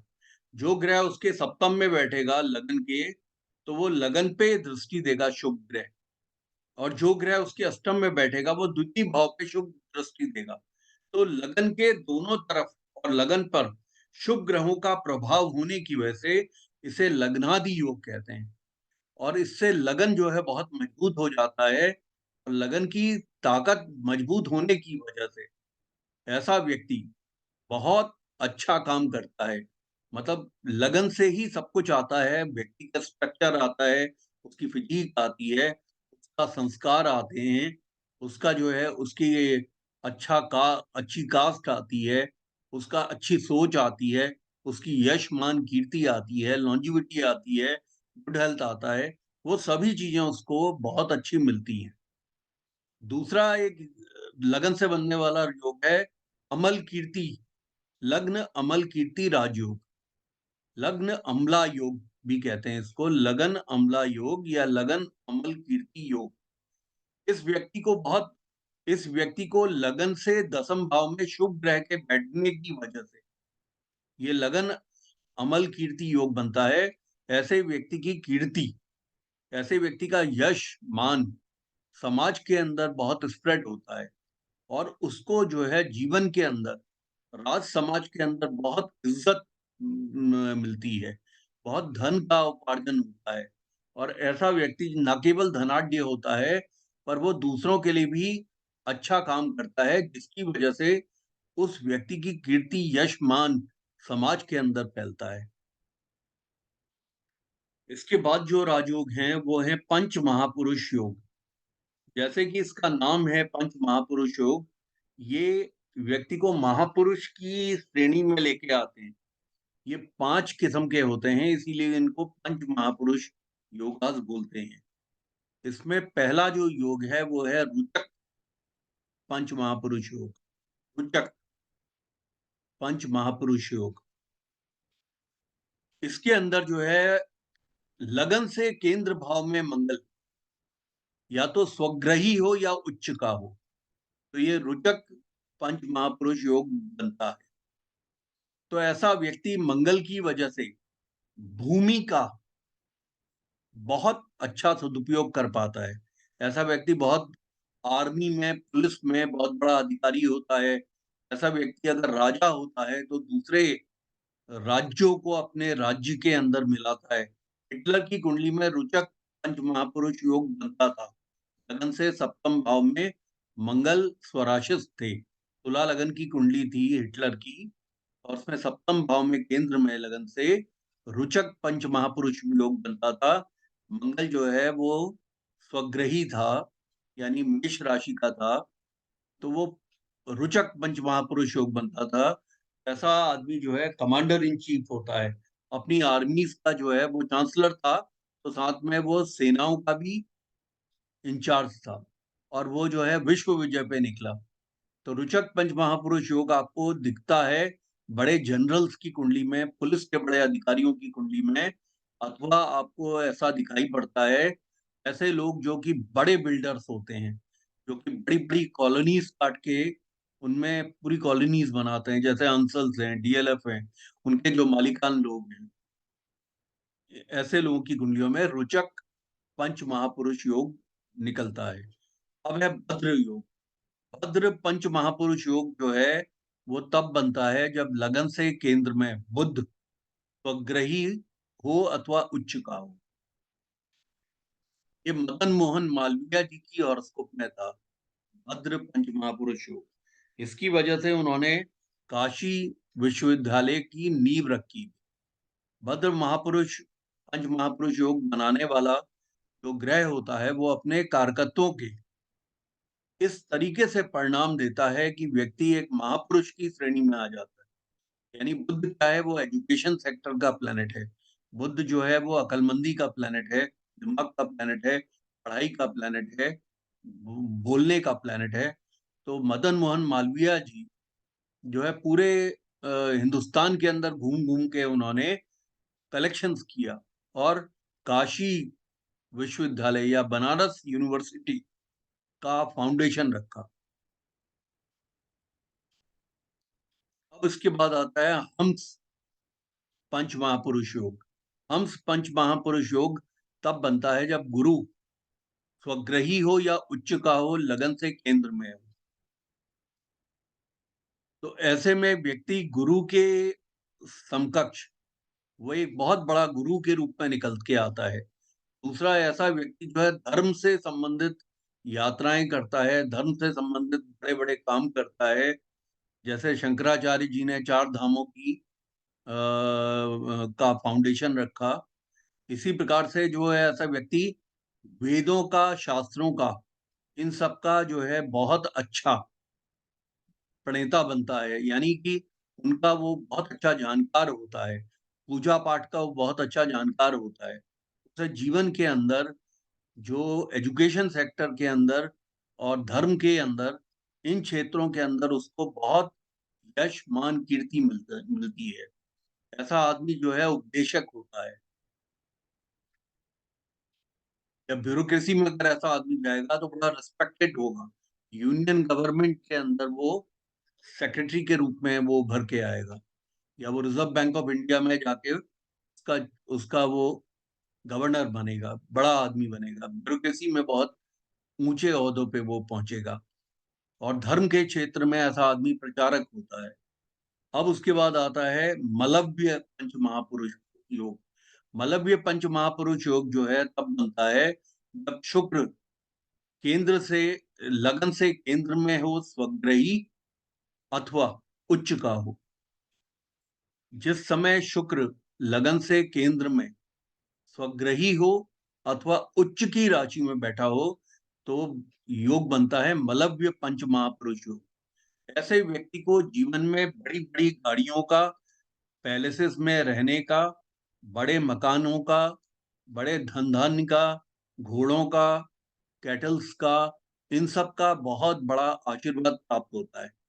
ऐसा आदमी एक महापुरुष के रूप में निकलता है। वैसे तो ऐसे आदमी की पत्नी भी बहुत अच्छी उसको मिलती है, और उसे काफी अच्छी स्त्रियों के साथ में सानिध्य का योग बनता है। उसको जो है जितनी भी प्लेजरेबल चीजें हैं लाइफ के अंदर, वो उसको प्रचुरता से मिलती हैं मलव्य पंच महापुरुष योग के अंदर। इसके बाद जो 5वां योग है इसमें पंच महापुरुष, वो शनि से बनता है, उसे हम कहते हैं शश पंच महापुरुष योग। शश पंच महापुरुष योग में लग्न से केंद्र में शनि स्वग्रही हो अथवा उच्च के हो, स्वग्रही हो अथवा उच्च के हो, तो ऐसे में शश पंच महापुरुष योग बनता है। ऐसा आदमी जो है, ऐसा आदमी एक तरह से साधु की तरह से जीवन व्यापन करता है।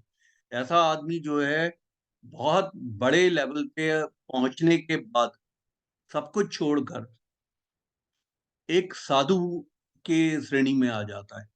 ऐसा आदमी धर्म के क्षेत्र में बहुत आगे जाके, अध्यात्म के क्षेत्र में बहुत आगे जाके, और इसी प्रकार से धनार्जन करके वो बहुत बड़े ओहदों पे, जैसे किसी इंस्टीट्यूशन का वाइस चांसलर बन के या हेड ऑफ द डिपार्टमेंट बन के, जैसे हमारे अरविंद पाराशर साहब हैं, उनके लगन के सप्तम भाव में शनि उच्च के हैं, तो उनके उसमें शश पंच महापुरुष योग बनता है। तो वो किताबें लिखते हैं, कविताएं लिखते हैं।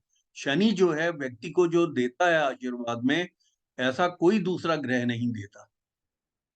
मतलब वो पुस्तकें लिखते हैं, इसके अलावा वो हेड ऑफ द डिपार्टमेंट रहे हैं हिंदी के, संस्कृत के। तो ये श्रेणियों में आने के बाद ऐसा व्यक्ति जो है बहुत, चंडी का भी उन्होंने वो यज्ञ कराया था। तो ऐसा आदमी धीरे धीरे धर्म की तरफ को मुड़ता चला जाता है, और धार्मिक और आध्यात्मिक उन्नति करते हुए ऐसा व्यक्ति जीवन के अंदर बहुत यश, कीर्ति, मान सम्मान पाता है अपने धार्मिक वजहों से। इसे सच पंच महापुरुष योग कहा जाता है। इसके बाद एक एक नेगेटिव योग है, उसे कहते हैं हम शकट योग। शकट योग जो है वो चंद्रमा से बनने वाला एक नेगेटिव योग है, और इस योग को भी बहुत लोगों की कुंडली में देखा जाता है। तो शकट योग कब बनता है? जब चंद्रमा से छठे अथवा 8वें भाव में गुरु बैठ जाते हैं। आपको मैंने बताया था चंद्रमा से गुरु अगर आप केंद्र में बैठते हैं तो उस समय गजकेसरी योग बनता है। चंद्रमा गुरु साथ में बैठे हों या चंद्रमा और गुरु एक दूसरे से केंद्र में बैठे हों तो गजकेसरी योग बनता है। इसका विपरीत योग हो गया शकट योग। इसमें चंद्रमा से छठे और 8वें में गुरु बैठते हैं, तो इस वजह से ऐसा आदमी अधर्मी हो जाता है। ये योग दो तरह से बनता है, शकट योग। या तो ये स्थिति हो कि चंद्रमा से छठे अथवा आठवें में गुरु बैठे हों, या फिर सारे के सारे ग्रह प्रथम और सप्तम भाव में बैठे, तब भी शकट योग बनता है। सभी ग्रह, कहने का मतलब 9 के 9 ग्रह पहले और सप्तम भाव में बैठे हो किसी की कुंडली में, तब भी शकट योग बनता है।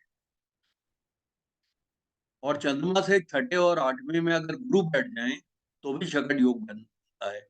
ऐसे में व्यक्ति अधर्म के काम करता है, यानी उसको जो है गुरु से उसको वेल्थ नहीं मिलती, तो वो जबरदस्ती का कमाने के लिए वो एडल्ट्रेशन और हर तरह के वो गलत कामों में उलझता है, करता है, जिसके द्वारा वो धनार्जन करने की कोशिश करता है। हाँ, अंजलि बोलो। अगर गुरु है तो सॉरी सर, 11 हाउस में गुरु है तो सर 6 हाउस में जुपिटर आएगा, और इसमें तो एक गज केसरी भी होता है और ये वाला भी होता है सर, तब क्या होगा? अंजलि, तुम्हारी आवाज बिल्कुल समझ में नहीं आ रही है। अपने प्रश्न को ना इसमें लिख दो, चैट बॉक्स में। तुम्हारी आवाज क्रैकअप कर रही है, या दोबारा बोलो एक बार।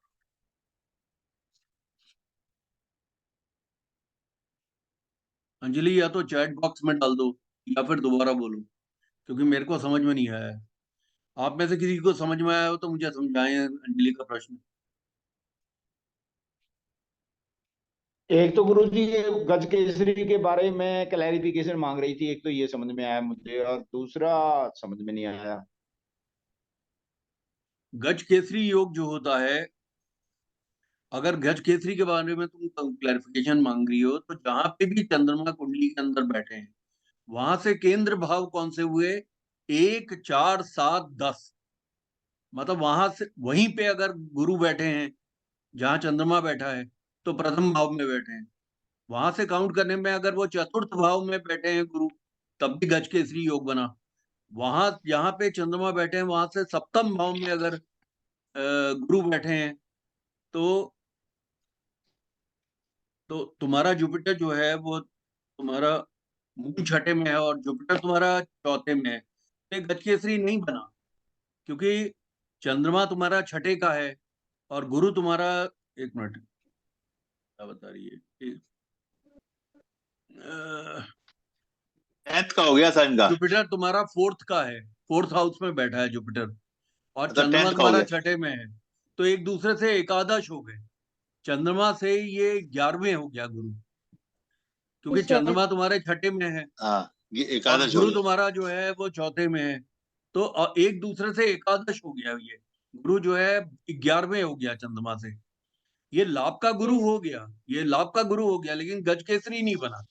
गज केसरी के लिए 1, 4, 7, 10। 1, 4, 7, 10 होना आवश्यक है। कहने का मतलब है कि चंद्रमा जहां बैठे हैं वहीं पे अगर गुरु बैठेंगे तो गज केसरी बनेगा। चंद्रमा से काउंट करके चौथे हाउस में अगर गुरु बैठेंगे तो गज केसरी बनेगा। चंद्रमा से काउंट करके उसके ऑपोजिट में 7th हाउस में गुरु बैठेंगे तो गज केसरी बनेगा। चंद्रमा से काउंट करके 10th भाव में अगर गुरु बैठेंगे तब गज केसरी बनेगा। जैसे सब ये योग फल। जैसे अमिताभ बच्चन की हॉरोस्कोप में मैं दिखाता हूँ, तो उससे क्लियर हो जाएगा। सब ये ये फलित कब होते हैं ये योग? ये योग जो है पूरे जीवन भर फलित होते हैं और दशा के अंतर्गत विशेष तौर पे फलित होते हैं। अब यहाँ से अंजलि इसको देखना, है अमिताभ बच्चन की कुंडली में चंद्रमा 9th हाउस में बैठे हैं, दिख रहा है? हाँ या ना हाँ, बोलो। अब चंद्रमा से काउंट करो गुरु को। चंद्रमा के सामने 7th हाउस आ गया, मेष राशि। 7 के बाद 8, 9, 10। चंद्रमा से गुरु कहाँ बैठे? 10th में। 10 गज केसरी हो गया। तो एक गज केसरी योग बन गया। बात समझ में आ रही है? मेरी मेरी पोती के में बैठा हुआ है। गुरु से चंद्रमा कैसे है? 1, 2, 3, 4 चौथे है। तो गुरु से चंद्रमा चौथे बैठे हैं और चंद्रमा से गुरु बैठे हैं 10th, तो ये गज केसरी योग बन गया। अब बात समझ में आ रही है? आगे सब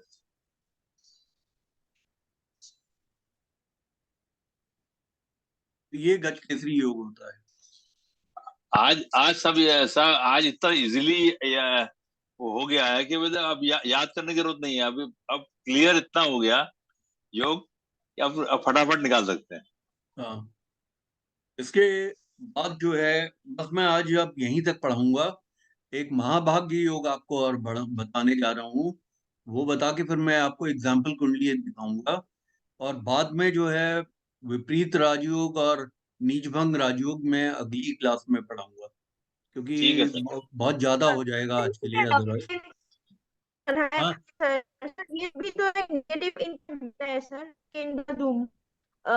इसमें अगर वो ग्रह एम्प्टी हो।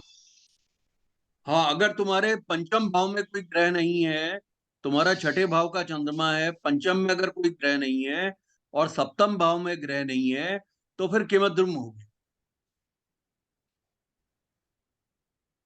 मतलब तुम्हारी कुंडली में अगर जैसे चंद्रमा तुम्हारे छठे में बैठे हैं, तो छठे में बैठे हैं तो इसके चंद्रमा से द्वितीय कौन सा हुआ? सप्तम भाव। सप्तम भाव में अगर कोई ग्रह नहीं बैठा और चंद्रमा से द्वादश कौन सा हुआ? पंचम भाव।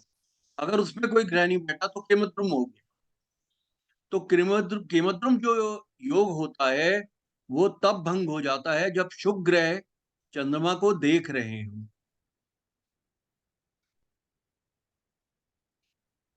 ठीक है अंजलि? हैंग कर दिया उसका। अच्छा, इसके बाद आया महाभाग्य योग। महाभाग्य योग जो है दो तरह से बनता है। मेल हॉरोस्कोप के अंदर बर्थ अगर डे टाइम की हो, इसको लिख लीजिए। महाभाग्य योग सबसे बड़ा राजयोग ऋषि पाराशर ने बताया है। जिसके भी महाभाग्य योग होता है, जिसकी भी कुंडली में महाभाग्य योग होता है, वो राजाओं के समकक्ष होता है। ऋषि पाराशर और ऋषि इन्होंने मतलब बारामीर ने, दोनों ने महाभाग्य योग को सब सर्वाधिक बड़ा राजयोग माना है। इसीलिए इसको महाभाग्य योग कहा गया है। ऐसा व्यक्ति बहुत बड़ा भाग्यशाली होता है। तो महाभाग्य योग में है अगर मेल बर्थ है, अगर व्यक्ति मेल है और बर्थ अगर उसकी ड्यूरिंग डे टाइम है, लगन सूर्य और चंद्र अगर ऑड साइन के हैं। ऑड साइन क्या है? 1, 3, 5, 7, 9, 11। महाभाग्य योग में पहला जो महाभाग्य योग होता है वो वो होता है मेल बर्थ में। अगर मेल बर्थ हो और बर्थ का टाइम डे टाइम हो, और लग्न सूर्य और चंद्रमा ऑड साइन में बैठे हो। ऑड साइन हो गए 1, 3, 5, 7, 9, 11। इनमें अगर बैठे हो लगन सूर्य और चंद्र, तो महाभाग्य योग बनता है। ऐसा आदमी राजाओं का राजा हो, मतलब किंग ऑफ द किंग्स। ऐसा आदमी जो है जो जिंदगी के अंदर चाहता है वैसा वो प्राप्त करता है। और जो दूसरी श्रेणी है इसमें, वो फीमेल हॉरोस्कोपी भी लगती है। अगर फीमेल बर्थ है तो बर्थ टाइम होना चाहिए नाइट का, और लग्न सूर्य और चंद्रमा इवन साइन के होने चाहिए। इवन साइन है 2, 4, 6, 8, 10, 12। मैं फिर रिपीट कर रहा हूं। सब इवन पंच महापुरुष राजयोगों से बड़ा राजयोग माना है ऋषि वारामिहिर और ऋषि पाराशर ने महाभाग्य योग। महाभाग्य योग इतना बड़ा राजयोग है कि ऐसा आदमी राजाओं का राजा होता है। महाभाग्य योग अगर किसी की कुंडली में बनता है तो वो कब बनता है? अगर मेल बर्थ है तो डे की बर्थ होनी चाहिए। डे का मतलब सूर्योदय से लेकर सूर्यास्त के सूर्यास्त का। पहले। और लगन सूर्य और चंद्रमा ऑड साइन में होने चाहिए। ऑड साइंस है 1, 3, 5, 7, 9, 11। और फीमेल अगर बर्थ है तो नाइट बर्थ होनी चाहिए, और लग्न सूर्य और चंद्रमा इवन साइन के होने चाहिए, तब महाभाग्य योग बनता है। अब मैं आपको दिखाता हूँ मुकेश अंबानी की हॉरोस्कोप में कैसे महाभाग्य योग बन रहा है।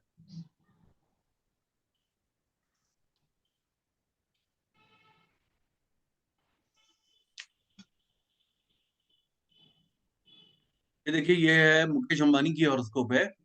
ये 7:13 पे सुबह की बर्थ है, 19 अप्रैल 1957। तो आप देख रहे हैं ये महाभागी योग कैसे बना कि ये डे बर्थ है, मेल चाइल्ड, मेल हॉरोस्कोप में डे बर्थ होना चाहिए। लगन क्या है? ऑड साइन का। लगन सूर्य और चंद्रमा ऑड साइन के होने चाहिए। तो लगन ऑड साइन का है, यानी 1 नंबर का। सूर्य 1 नंबर पे ही बैठे हैं तो ऑड साइन के हैं, और चंद्रमा 9 नंबर पे बैठे हैं, ऑड साइन के हैं। तो ये महाभाग्य योग बना। आप क्लासिकल रेफरेंस में चले जाइए, 1001 योगास को आप क्लिक कीजिए, तो यहाँ पे इनका महाभाग्य योग ये लिखा हुआ है। ये डे टाइम बर्थ, लग्न, मून, सन इन ऑड साइन। फल दीपिका ने कहा है, इन्होंने फल दीपिका लिख दिया, लेकिन बृहद पाराशर हो रहा था तो 12 में की जातक इसमें भी है, बृहद जातक में। Person is pleasant to look at, liberal, widely renowned, blameless character, lord, king of और इक्विवेलेंट टू किंग, ये लिखा है इन्होंने। जबकि इसमें जो ऋषि पाराशर ने और वारामिहिर ऋषि ने कहा है, जिसकी कुंडली में भी महाभाग्य योग होता है, ऐसा आदमी राजाओं का राजा होता है। आप सभी लोगों को दिख रहा है ये? हाँ जी गुरु जी, दिखाई दे रहा है, लेकिन वो कैसे निकाला आपने? 1001, वो एक बार फिर से ये दिखाना गुरु। क्लासिकल रेफरेंस ऊपर दिया है ना, हाँ, क्लासिकल रेफरेंस। क्लासिकल जी रेफरेंस जी, को आप क्लिक करेंगे, नीचे 1001 योगा लिखे, ठीक है, ठीक ठीक। 1001 योगा को आप करेंगे तो ये आ जाएगा। तो उसमें ये महाभाग्य योग लिखा है, अनफा योग है, ये सारे योग इसमें दिए होते हैं।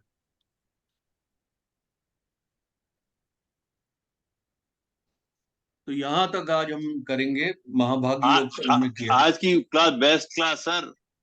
हाँ, चलिए उसमें लिखिएगा फिर उसमें व्हाट्सएप पे। उसमें लिख ही देंगे, पर आज की really very good, touch to the heart, and उसे याद करने की जरूरत नहीं है अब। हाँ नहीं, नहीं नहीं सर, हम तो अभी 2-2.5 साल में जितना क्लासेस किए हैं हाँ इतना अच्छा क्लास मैंने किया ही नहीं। हाँ, इवन अमांचा का आपका भी क्लास मेरे को उतना अच्छा नहीं लगा जो ये किया। जो आज का लगा। नहीं नहीं, आज का नहीं, मतलब मेरा पूरा आपका ये जो क्लास ही है, मेरा मतलब पूरा प्रेडिक्शन का बेसिक टू गेम ही एडवांस, चेंज कर देगा। हाँ, ये तो बेसिक टू ये एडवांस। तो ये तो सब क्लासिकल कोर्स हो गया। कोई पढ़ाया ही नहीं सर, मालूम नहीं क्यों नहीं पढ़ाया। हम तो बार बार बोलते हैं, 14th क्लास से हम खाली वापस वापस उसको क्लास को सुनते ही जा रहे हैं, जितना टाइम मेरे को मिल रहा है। हाँ नहीं, तो बेसिक टू एडवांस वाला जो हमारा कोर्स है ना, हमने इसको बहुत बहुत विस्तृत तरीके से पढ़ाया है, बहुत क्लासिकल से पढ़ाया है, बहुत एग्जाम्पल से पढ़ाया है, तो बड़ी पूरी मेहनत करके पढ़ाया है। तो सब मतलब, इसमें तो बुक होनी चाहिए, बुक लिख जानी चाहिए ऐसी। हाँ मतलब ये जो है बहुत मेहनत करके जो है मैंने इसको पढ़ाया है। तो मैं जानता हूँ कि स्टूडेंट्स को इसमें इन वीडियोस, ये उनके लिए ट्रेजर है। ये वीडियोस जो है यस स्टूडेंट्स के लिए ट्रेजर की तरह से, खजाने की तरह से हैं। इनको बार बार देखकर वो स्वयं भी अध्यापक सब्जेक्ट के बन सकते हैं। सर, खुद ही बन जाए, अपने पढ़ लें, वही बहुत है। अब आपने अगर राजयोगों पे कुछ पूछना हो तो आप तो पूछ लें, फिर उसके बाद सर, आज हम अगली। खुद ही हमारी हमारी पोती के राजयोग है गज केसरी। बहुत अच्छा है, बहुत तो वो तो बढ़िया। बचपन से ही गज केसरी कर रही है, तो इसलिए वो समझ में आया। गुरु जी, मैंने इसके बारे में यूँ पूछना था, क्या कोई और टर्म्स एंड कंडीशन होती हैं इनके हाँ, बहुत अच्छी, इम्प्लीमेंट बहुत होने अच्छा, की? बहुत अच्छा, बहुत अच्छा प्रश्न, बहुत अच्छा। एक टर्म्स एंड कंडीशन होती है, राजयोग बनाने वाला ग्रह राहु केतु एक्सेस में नहीं होना चाहिए, नंबर 1, लिख लीजिए। कोई भी राजयोग बनाने वाला ग्रह अगर राहु केतु एक्सेस में होगा तो राजयोग का फल आधा रह जाएगा, इसको लिख लीजिए। बहुत अच्छा प्रश्न पूछा है जगदीश साहब ने। और दूसरी कंडीशन ये होती है, राजयोग बनाने वाले ग्रह नवमांश में नीच के नहीं होने चाहिए। राहु केतु एक्सेस में हो तथा D9 में नीच के न हो। सर, ये राजयोग जो होते हैं क्या वर्गों उसमें भी देखा जाता है? देखिए वर्गों में अगर वो राजयोग ना, जैसे वो बनाए, उत्तम बनाए, गोपुर बनाए, पारिजात बनाए, वो पर्वत बनाए, इस तरह के अगर वो बनाएगा तो राजयोग के जो है फल बहुत ज्यादा अच्छे हो जाएंगे। और जो राजयोग बनाने वाला ग्रह है वो अगर दशमांसा के अंदर भी अगर राजयोग अगर फॉर्म कर रहा है या किसी भी डिविजनल चार्ट में फॉर्म कर रहा है, उस डिविजनल चार्ट के व्यक्ति को बहुत अच्छे फल मिलते हैं। तो राजयोग बनाने वाला ग्रह ये बहुत महत्वपूर्ण होता है। जो ग्रह आपके राजयोग बना रहे हैं वो आपके जिस डिविजनल चार्ट में है, द्वादशांश में होंगे तो आपका बचपन बहुत अच्छा बीतेगा और आपके माता पिता बहुत समृद्ध होंगे। अगर वो दशमांश में होंगे तो आपकी नौकरी बहुत अच्छी होगी, आपको अपनी नौकरी के अंदर राजाओं की तरह से वो स्थितियों में उठाएगा। अगर नवमांश के अंदर होगा तो आपको पत्नी या पति का सुख आपको बहुत अच्छा मिलेगा। तो राजयोग बनाने वाला जो ग्रह देगा तो D1 में जाता है, लेकिन वो ट्रांसपोर्ट करता है अपनी गुड क्वालिटीज को डिविजनल चार्ट के अंदर।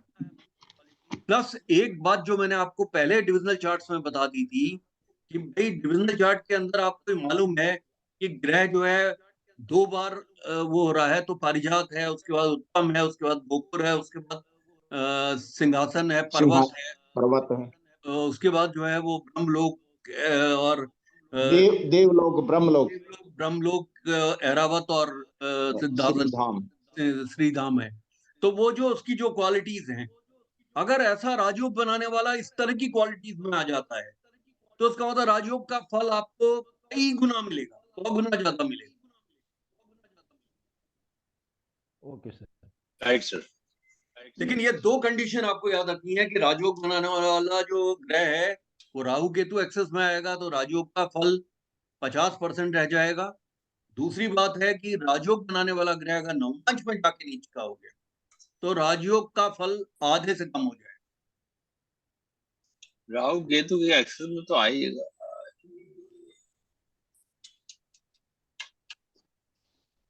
कंडीशन बहुत लगा और देते हैं। एक सिर्फ राहु केतु एक्सेस में होना चाहिए, उसकी दृष्टि से कोई मतलब नहीं। राहु केतु की दृष्टि वगैरह हो तो उससे कोई फर्क नहीं पड़ता, लेकिन राहु केतु के साथ में नहीं होना चाहिए। जैसे राहु साथ में नहीं बैठना होना चाहिए।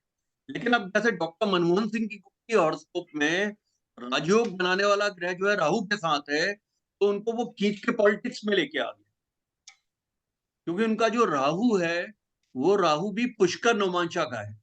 इस वजह से क्या हुआ, राहु के उनको अच्छे फल मिलेंगे। लेकिन क्लासिकल टेक्स्ट जो है राहु केतु को अच्छा नहीं मानते और राजयोगों में इंक्लूड नहीं करते।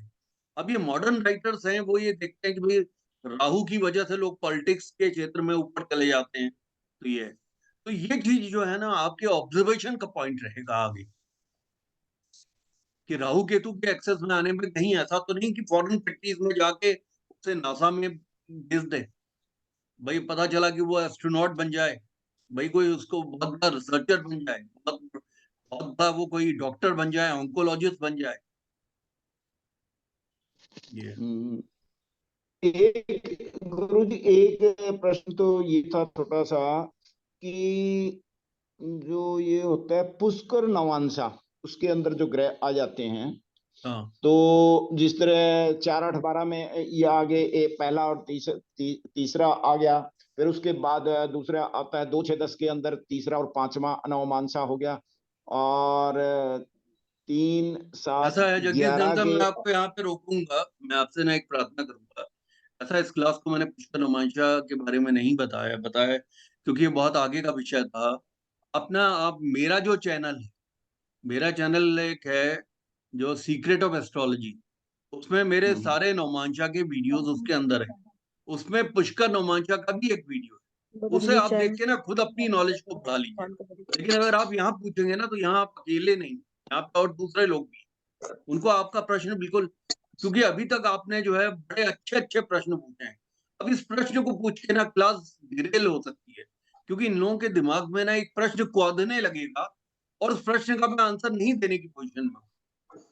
क्योंकि मैं पुष्कर नवमांशा पे कोई क्वेश्चन का आंसर इस समय नहीं अटेंड करूंगा, क्योंकि जो चीज मैंने नहीं पढ़ाई है।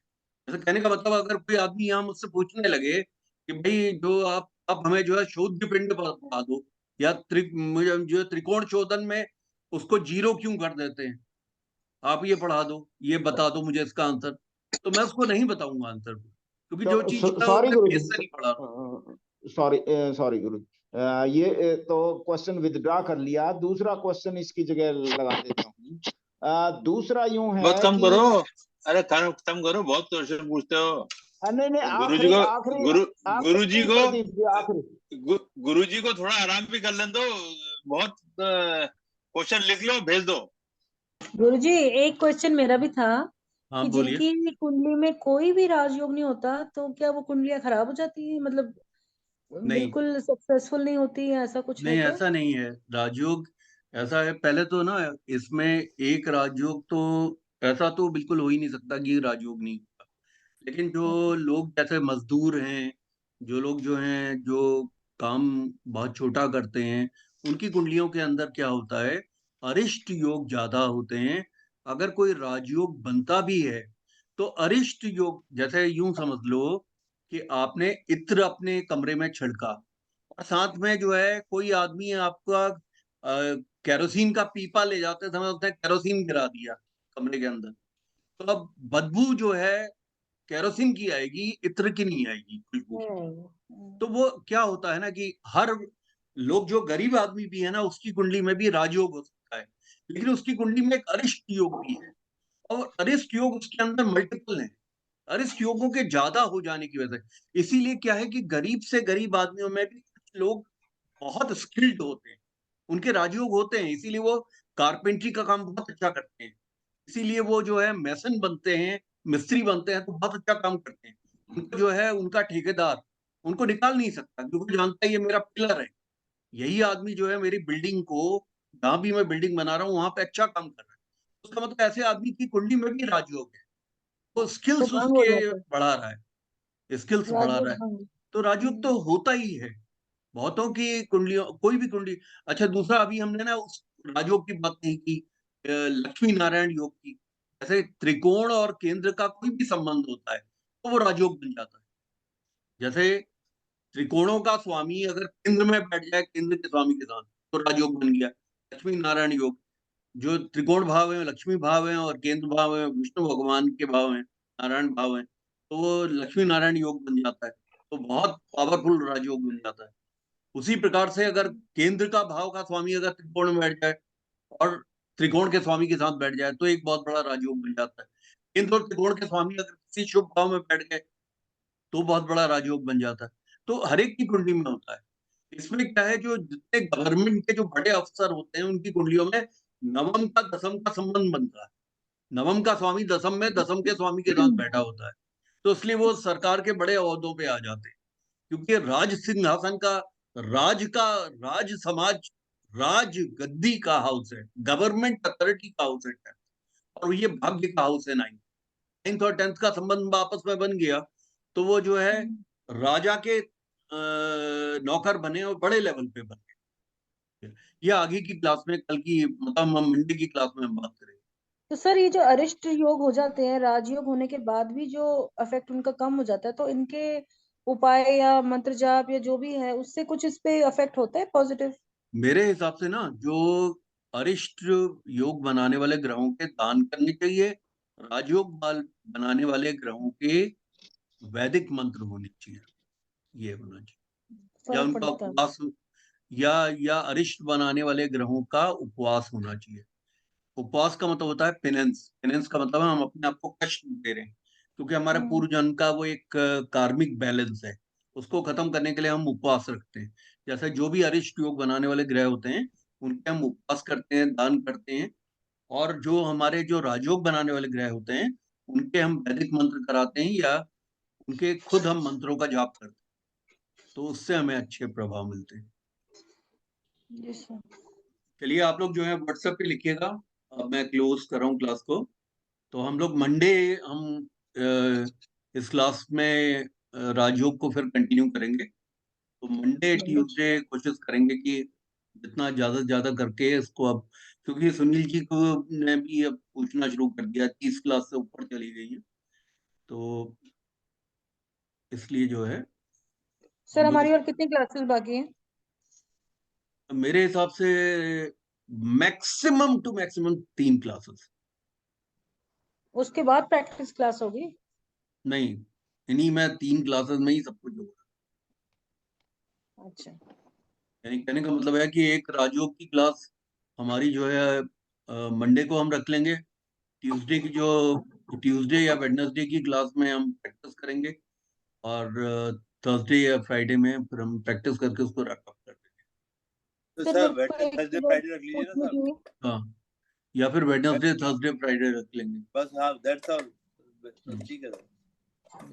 सर एक चीज मुझे क्लियर करनी थी गुरु जी कि जैसे हम लोग अभी कोई कुंडली ओके अगर देखते हैं, हम्म अगर एकदम से हम अभी अगर देख लें और उसमें से हमें अभी भी बहुत सारी चीजें क्लियर ना हो पा रही हैं, तो उसमें हमारी क्या फॉल्ट है? मतलब हमारी उसमें क्या हमारा प्रैक्टिस देखो, कम है सबसे इसलिए? देखो इसमें क्या होता है ना, ये जैसे ऑक्सफोर्ड की ना पूरी लाइब्रेरी को पढ़ने के बाद भी आप बाइसिकलिंग नहीं सीख सकते, कोई भी नहीं सीख सकता। जबकि अगर तुम ना साइकिल चलाने पे 2-3 किताबें भी पढ़ लो, तुम साइकिल नहीं चला पाओगे जब तक तुम साइकिल पे खुद बैठ के नहीं चलोगे। जब तुम साइकिलिंग करना शुरू करोगी, तो इसका एक ही तरीका ये होता है कि मेरी जो क्लासेस हैं उसको तो याद कर लो, उसको बार बार सुन लो 2-3 बार, उसके बाद कुंडलियों पे उसको अप्लाई करो। जब तक कि साइकिल पे एक आदमी को नहीं छोड़ दिया जाए और पीछे से सपोर्ट देकर उसको 2-3 बार गिरेगा, गिरेगा जरूर वो 2-3 बार, लेकिन फिर तो उसकी कैसे बैलेंसिंग पता हो जाएगी। चलेगा कि हम सही देख रहे हैं गलत देख रहे हैं? वो तो उसी से पता चल जाएगा ना, क्योंकि जो तुम पास के बारे में बात करोगी वो कुंडली का तो फ्यूचर है। तुम उससे पास्ट की बात करो ना, जिसकी इसको कुंडली देख वेरीफाई, रहे हैं। इसकी कुंडली देख रहे हो, जी जी पास्ट जी। भी तो उस कुंडली का फ्यूचर है, क्योंकि वो जन्म के समय का बर्थ टाइम है, उससे कुंडली बनी हुई है। तो अगर सपोज वो जो व्यक्ति है 30 साल का है, तो 30 साल के पहले की बातें जो कुंडली से निकलती हैं वो बोलूं, तो उनको वो वेरीफाई करेगा, वो कहेगा कि हाँ ये सही है, उसका मतलब हम सही लाइन पे जा रहे हैं। अगर वो कहेगा गलत है, तो उसका मतलब हम गलत लाइन पे हैं। तो फिर ये समझो कि क्या वजह है कि अगर सपोज ये कह दिया भाई तुमको बहुत अच्छा पति मिलेगा, सपोज उसको अच्छा पति नहीं मिला, तो देखो कि हो सकता है सप्तम भाव में कोई पाप ग्रह हो, इस वजह से पति अच्छा नहीं मिल रहा। ये ठीक है चलो, sir. All the best to everyone. Okay sir, thank you good sir. Night. Good night sir.